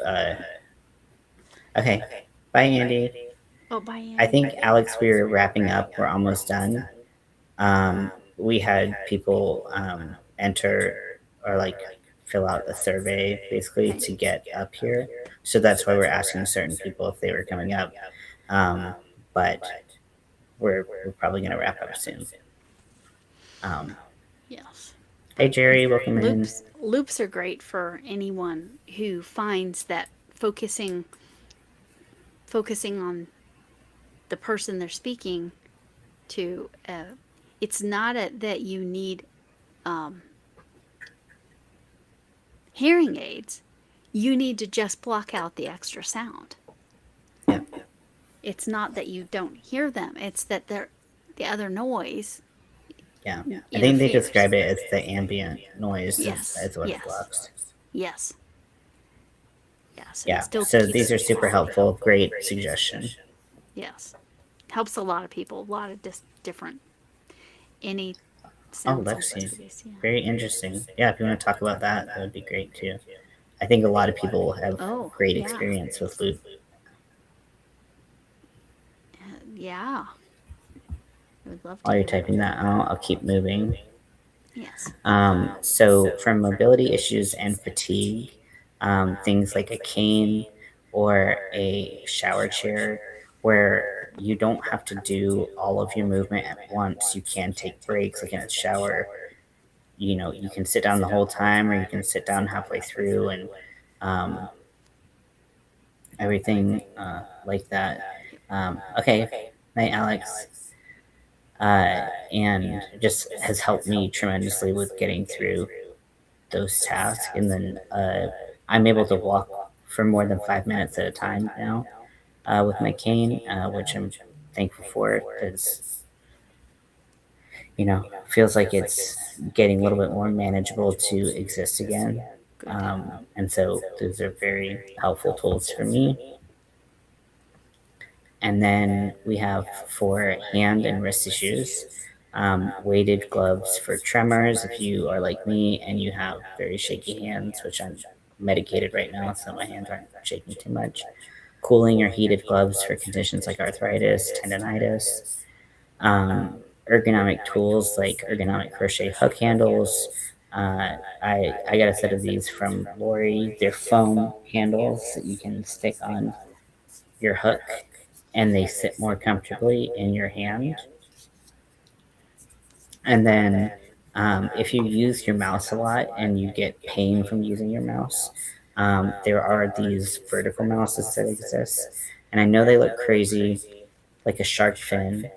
Hmm. Um, but when I first started working, it was I was a intern at an insurance company, and uh, all the clicking with a regular mouse, I got tendonitis within like a couple weeks. And I was like, oh, great, this career I've been studying for and working really hard for is going to be over in like 2 seconds.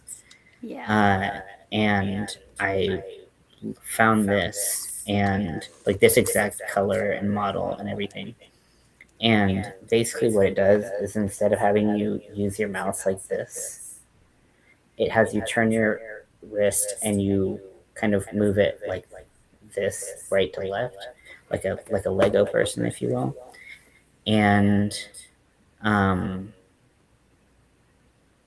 and it's a more ergonomic position for your wrist to be. You're not turning it and then clicking it. It's if you use your mouse a lot. This isn't the only brand. This is a slightly pricier brand, but I wanted this one because it came smaller. I didn't want to get one that was too big for my hand. Right. So if anyone wants to know about The vertical mouses, I love them. tiny hand club. Tiny Hand Club. Okay, so this is the last slide. Wanted to wrap it all up. Get everyone's uh, feedback and talk a little bit more. Hold on one second.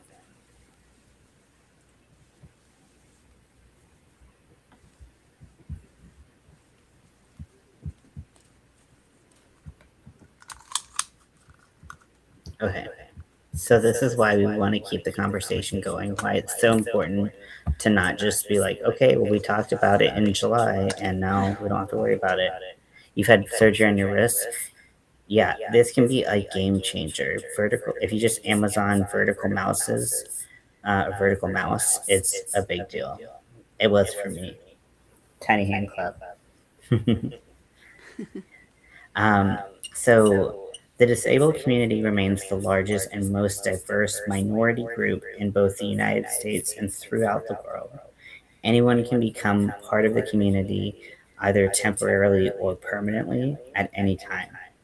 People don't plan to become disabled and often find themselves under equipped when it happens and experience embarrassment, shame, and loneliness when they do become disabled. Roughly one third of people with disabilities experience mental distress, so things like depression, anxiety, agoraphobia, due to their conditions. With certain groups, such as people, and then, sorry, that's a long ass sentence that I just added a bunch to. Um,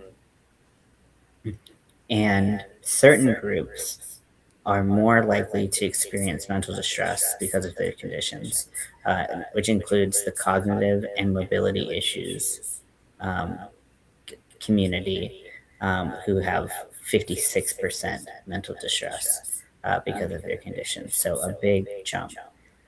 What I wanted to say, and what I think is very important, is that you are not alone, you are not a burden, and you deserve happiness, regardless of your condition, regardless of what you have, regardless of how you've had to adapt to life in a inhospitable, inaccessible world.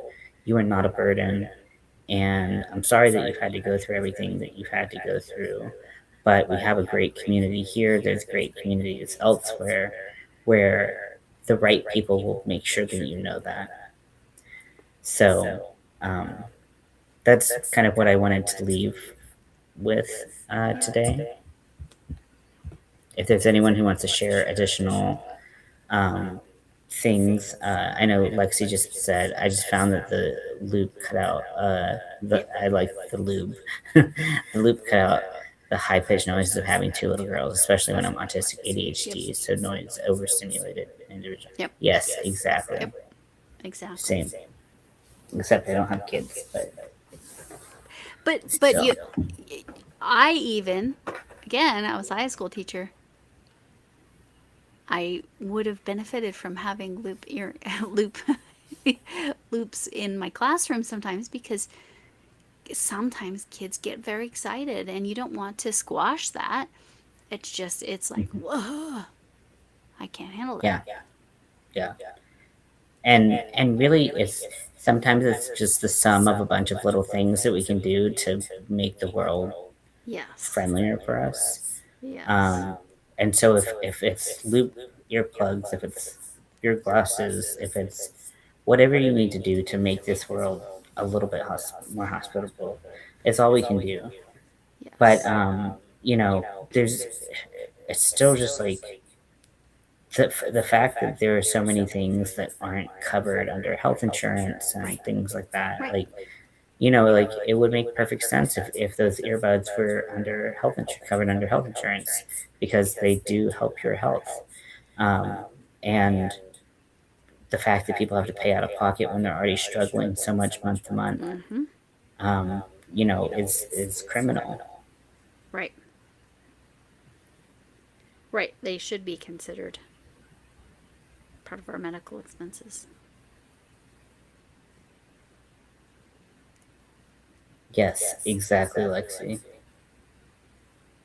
Yeah, it's overstimulation is such a, I don't know how you experience it, but for me, it's such like a visceral, like I'm about to Hulk out moment, and I don't mean to, and it just feels like it comes out of nowhere.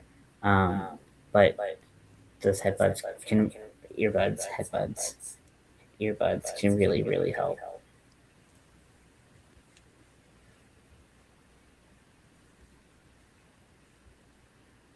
Yep. Was there anything that we covered that anyone was surprised about and didn't know, or like, do you feel like we left anything out that maybe if we do something like this next year, we can add and you know be a little bit more, give a little bit more light to, I guess.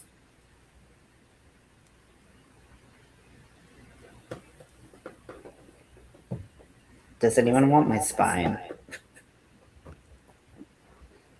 Separate, but still related. Do you want to trade spines? Is that what you're saying? I don't care. I don't just leave me as a pile of jello. You can rip it out like the Predator. You don't visualize quite as the Hulk, but yes, I often said it. I keep telling myself, yes. I say that for a lot of things in my life, but yeah, peeling my skin off is definitely something I felt. I appreciate you guys talking about this. Thank you. Yeah, it was my Yeah. pleasure. I want to talk about it. Yeah. Yeah. It was nice to highlight some content creators and then bring bring awareness to disability. Mhm. There are And so many more disabled people than we even know, or are mhm. aware of, I should say. Yeah, I mean, there are people who are disabled who are working and you wouldn't know. There are people who are Correct. visibly disabled and you know, but they still do their jobs. And then there's people who can't work. It's important to note that all of those people exist within this community. Yes. Um, and you know, I think becoming disabled when I did, Thanks, I Jen. I just didn't have any. It was one of those disability. That's not going to happen to me.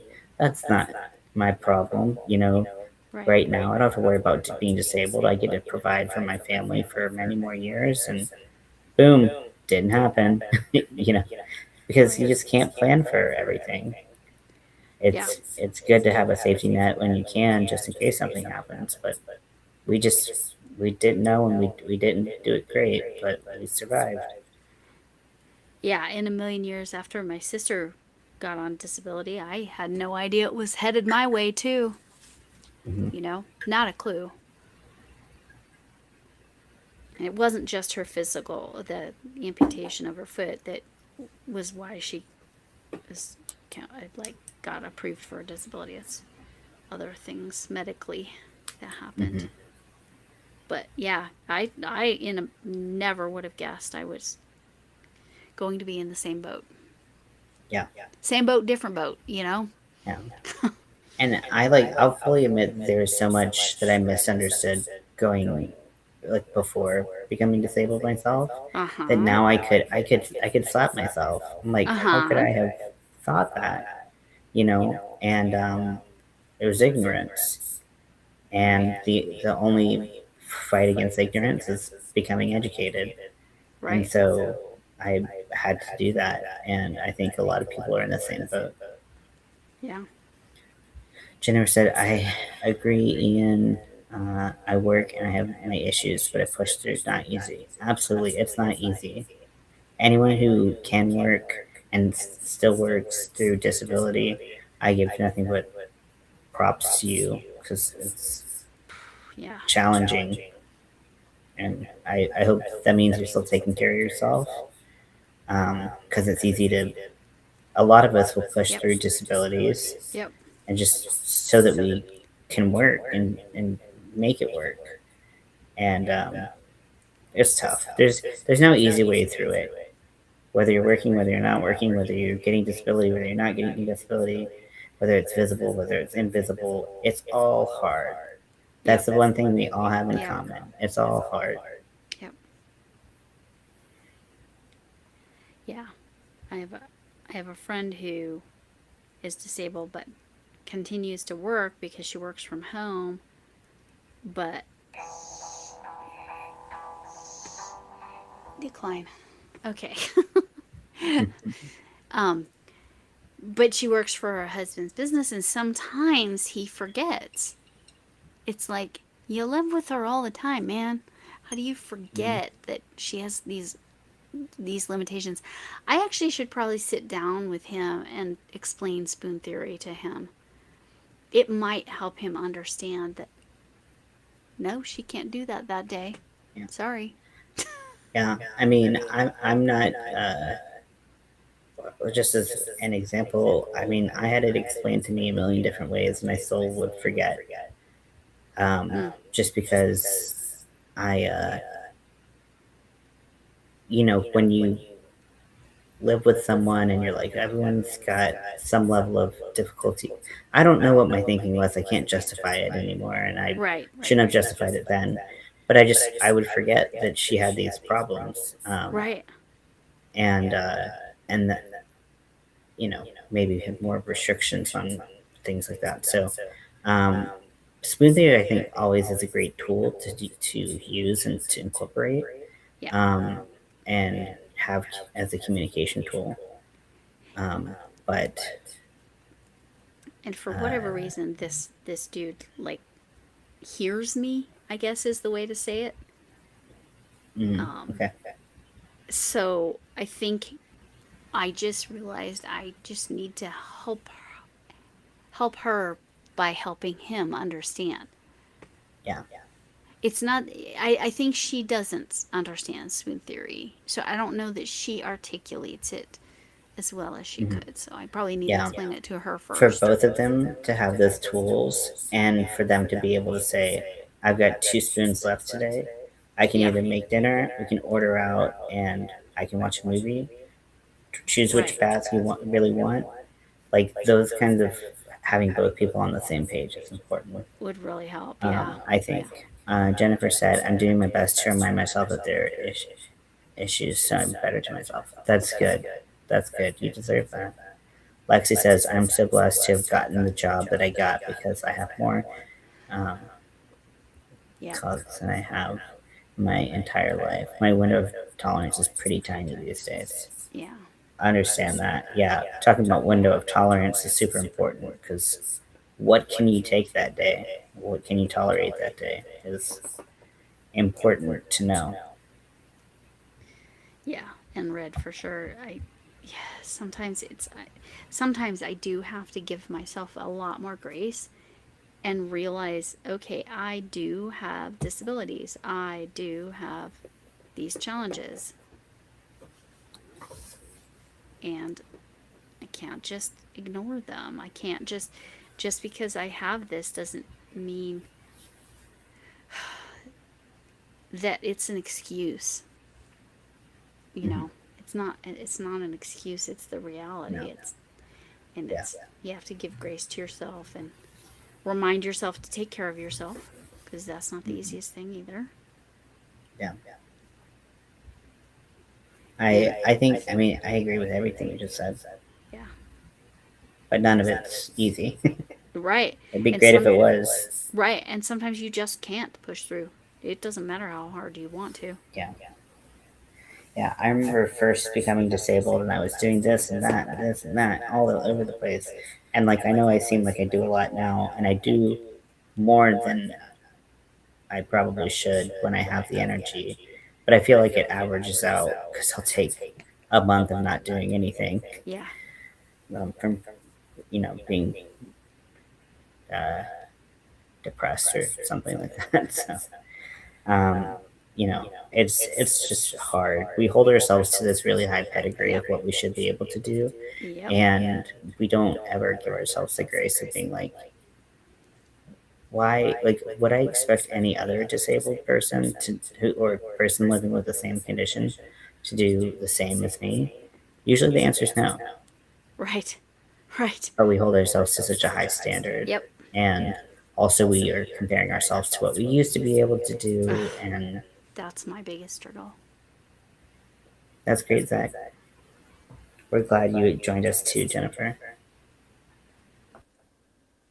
Yes, I am. I'm glad you were here and we can support each other. We can all support each other Mhm. wherever we're at. Well, we are at 218 right Okay. now, and I am so thankful to everyone who joined me. And Lori, thank you so much for being here. Really Oh, appreciate it. absolutely. And I would stay longer and chat about this all night long, but I really just don't want to sit anymore. If you absolutely you need to get up and move. Um, if you want to raid Andy, I don't know if you have that ability. Um, Um, or drop her link Let me get her because link. she did go live. I saw the note. I saw the notification. Yes, yes. it's not just good for us to know, but it's also good for everyone around us to know. Yeah. Yeah. That's right, Yeah, Jen. it's important to have a community. Love you, Lexi.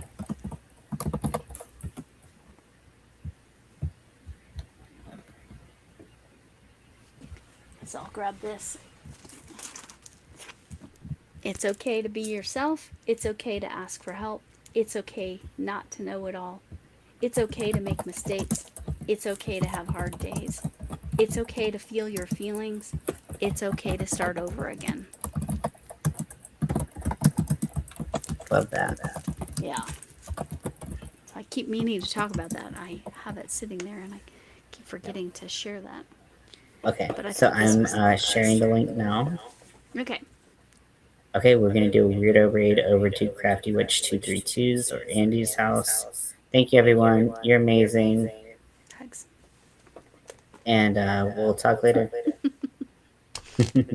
All right. Bye. Bye, everyone.